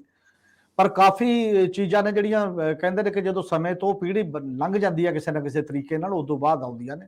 ਔਰ ਹਿਸਟਰੀ ਜੇਕਰ ਮੋਹਨਜੋਦੜੋ ਵਰਗੀਆਂ ਸੱਭਿਅਤਾਵਾਂ ਦੀ ਕੱਢ ਲੈਂਦੇ ਨੇ ਲੋਕ ਜਾ ਕੇ ਸਾਰਾ ਕੁਝ, ਕਿਹੋ ਜਿਹਾ ਪਲਾਨਿੰਗ ਸੀ, ਕਿਹੋ ਜਿਹਾ ਸਿਸਟਮ ਸੀ, ਤਾਂ ਇਟ ਮੀਨਜ਼ ਰਿਸਰਚ ਦਾ ਇੱਕ ਪੈਟਰਨ ਹੈ ਔਰ ਇੱਕ ਟ੍ਰੇਨਿੰਗ ਵੀ ਹੁੰਦੀ ਹੈ। ਜਿਹੜੇ ਬੰਦੇ ਐਕਚੁਅਲੀ ਹਿਸਟੋਰੀਅਨ ਉਸ ਪੱਧਰ ਦੇ ਉੱਤੇ ਹੁੰਦੇ ਨੇ, ਜਾਂਦੇ ਨੇ, ਤਾਂ ਕਾਫੀ ਹੱਦ ਤੱਕ ਕਾਫੀ ਕੁਝ ਕਲੀਅਰ ਹੋ ਜਾਂਦਾ। ਹੁਣ ਵੀ ਜੇਕਰ ਅਸੀਂ ਦੇਖੀਏ ਥਿਓਰੀਟੀਕਲ ਕੁਝ ਗੱਲਾਂ ਨੇ, ਔਰ ਥਿਓਰੀਟੀਕਲ ਨਹੀਂ ਪ੍ਰੈਕਟੀਕਲ ਵੀ ਉਹਦੇ ਚ। ਹੁਣ ਗਵਰਨਰ ਗਏ ਰਿਟਾਇਰ ਹੋਣ ਤੋਂ ਬਾਅਦ, ਉਹਨਾਂ ਨੇ ਇੱਕ ਲਿਖ ਕੇ ਚਲੇ ਗਏ ਮੇਰੀ ਮੌਤ ਤੋਂ ਬਾਅਦ ਰਿਲੀਜ਼ ਕਰਿਓ, ਜਿਹੜਾ ਪੰਜਾਬ ਵਾਲਾ ਚੈਪਟਰ ਹੈ ਪਾਂਡੇ ਸਾਹਿਬ, ਤੇ ਉਹ ਕਈ ਕੁਝ ਕਹਿੰਦਾ ਜਿਹੜਾ ਪਹਿਲਾਂ ਕੁਝ ਨਹੀਂ ਸੀ। ਉਹਦਾ ਆਪਣਾ ਇੱਕ ਗੱਲਾਂ ਦੱਸਣ ਦਾ ਤਰੀਕਾ ਉਹਨਾਂ ਨੇ ਆਪਣੇ ਤਰੀਕੇ ਨਾਲ ਰੱਖਿਆ ਨੇ। ਕਿਸੇ ਨੇ ਜਨਰਲ ਮਤਲਬ ਕੋਈ ਗਿਆਨੀ ਜੈਲ ਸਿੰਘ ਨਾਲ ਰਿਹਾ, ਉਹ ਤੋਂ ਪੁੱਛ ਪਛਾ ਕੇ ਕੇਸੀ ਸਿੰਘ ਉਹਨਾਂ ਦੀ ਇੱਕ ਕਿਤਾਬ ਹੈ, ਉਹ ਜੋ ਸੋਚਦੇ ਸੀ ਉਹਨਾਂ ਦਾ ਆਪਣੇ ਤਰੀਕੇ ਨਾਲ, ਫਿਰ ਉਹ ਸਾਰੀਆਂ ਇਕੱਠੀਆਂ ਹੁੰਦੀਆਂ ਨੇ ਕਿਸੇ ਨਾ ਕਿਸੇ ਤਰੀਕੇ, ਕਿਸੇ ਚ ਇੱਕ ਗੱਲ, ਕਿਸੇ ਚ ਦੂਜੀ, ਤੀਜੀ, ਚੌਥੀ। ਮੇਰੇ ਖਿਆਲ ਉਹ ਚੀਜ਼ਾਂ ਹੌਲੀ ਹੌਲੀ ਕਲੱਬ ਹੋਣੀਆਂ ਸ਼ੁਰੂ ਹੋ ਜਾਂਦੇ ਨੇ। ਫਿਰ ਕੋਈ ਹਿਸਟੋਰੀਅਨ ਸ਼ਾਇਦ ਉਹਨੂੰ ਚੈਨਲਾਈਜ਼ ਕਰ ਸਕੇ, ਤਰਤੀਬਵਾਰ ਕਰਕੇ ਕੋਈ ਸਿਧਾਂਤ ਉਹਦੇ ਚੋਂ ਕੱਢਦਾ ਸੈਟਅਪ ਕੇ ਆਹ ਫੈਕਟ ਨੇ, ਇਹਨਾਂ ਨੂੰ ਕਿਵੇਂ ਤਰਤੀਬ ਦਿੱਤੀ ਜਾ ਸਕਦੀ ਹੈ, ਕਿਵੇਂ ਕੀਤੀ ਜਾ ਸਕਦੀ ਹੈ। ਇਸ ਲਈ ਟਾਈਮ ਬਾਉਂਡ ਨਹੀਂ ਹਿਸਟਰੀ ਕਹੀ ਜਾ ਸਕਦੀ, ਔਰ ਉਹ ਲਗਾਤਾਰਤਾ ਦਾ ਇੱਕ ਨਾਂ ਹੈ। ਅੱਜ ਵੀ ਜਿਹੜੇ ਮਾਮਲਿਆਂ ਦੇ ਉੱਤੇ ਰਿਸਰਚ, ਅੱਜ ਵੀ ਗੁਰੂ ਨਾਨਕ ਤੇ ਲੋਕ ਕਿਤਾਬਾਂ ਲਿਖਦੇ ਨੇ ਵੱਖ-ਵੱਖ ਟਾਈਪ ਦੀਆਂ, ਔਰ ਕਈਆਂ ਨੂੰ ਉਹਨਾਂ 'ਚ ਕਈ ਚੀਜ਼ਾਂ ਨਵੀਆਂ ਲੱਗਦੀਆਂ ਨੇ। 550 ਸਾਲ ਬਾਅਦ ਵੀ ਯਾਰ ਇਹ ਬੰਦੇ ਨੇ ਹਾਂ ਠੀਕ ਕੰਮ ਕੀਤਾ, ਜਿਹੜਾ ਪਹਿਲਾਂ ਉਸ ਲੈਵਲ ਦੇ ਉੱਤੇ ਨਹੀਂ ਸੀ ਕਿਤੇ ਗਿਆ। ਔਰ ਅੱਜ ਵੀ ਈਵਨ ਵੇਦਾਂ ਤੇ ਵੱਖ-ਵੱਖ ਮਾਮਲਿਆਂ ਤੇ, ਪੂਰੀਆਂ ਪੁਰਾਣੀਆਂ ਭਾਸ਼ਾਵਾਂ ਤੇ ਇਹ ਕੰਟੀਨਿਊ ਪ੍ਰੋਸੈਸ ਹੈ। ਪਰ ਮੋਟੀ ਚਾਹਤ ਜਿਹੜੀ ਹੈ ਉਹ ਸਾਰੀ ਕਹਿੰਦੇ ਨੇ ਕਿ 50-100 ਸਾਲ ਦੇ ਅੰਦਰ ਅੰਦਰ ਕਾਫੀ ਚੀਜ਼ਾਂ ਬਾਹਰ ਆ ਜਾਂਦੀਆਂ ਨੇ ਕਿਸੇ ਨਾ ਕਿਸੇ ਰੂਪ ਦੇ ਵਿੱਚ। 50 ਤੋਂ 100 ਸਾਲ ਦਾ ਇੱਕ ਜਿਹੜਾ ਇੱਕ ਦੌਰ ਹੈ ਕਿਸੇ ਵੀ ਮਾਮਲੇ ਦਾ, ਉਹਦੇ ਵਿੱਚ ਕਾਫੀ ਚੀਜ਼ਾਂ ਜਿਹੜੀਆਂ ਰਿੜਕੀਆਂ ਜਾਂਦੀਆਂ ਨੇ। ਮੈਨੂੰ ਲੱਗਦਾ ਆਪਾਂ ਇਸ ਗੱਲ ਨੂੰ ਸਮੇਟ ਹੀ ਦਈਏ ਹੁਣ। ਅਸੀਂ ਬਹੁਤੀਆਂ ਖਬਰਾਂ ਨਾਲੋਂ ਇੱਕ ਖਾਸ ਧਾਰਾ 'ਚ ਬਹਿ ਗਏ। ਬਹੁਤ ਮਿਹਰਬਾਨੀ, ਬਹੁਤ ਧੰਨਵਾਦ। Thank you. ਸ਼ੁਕਰੀਆ ਜੀ।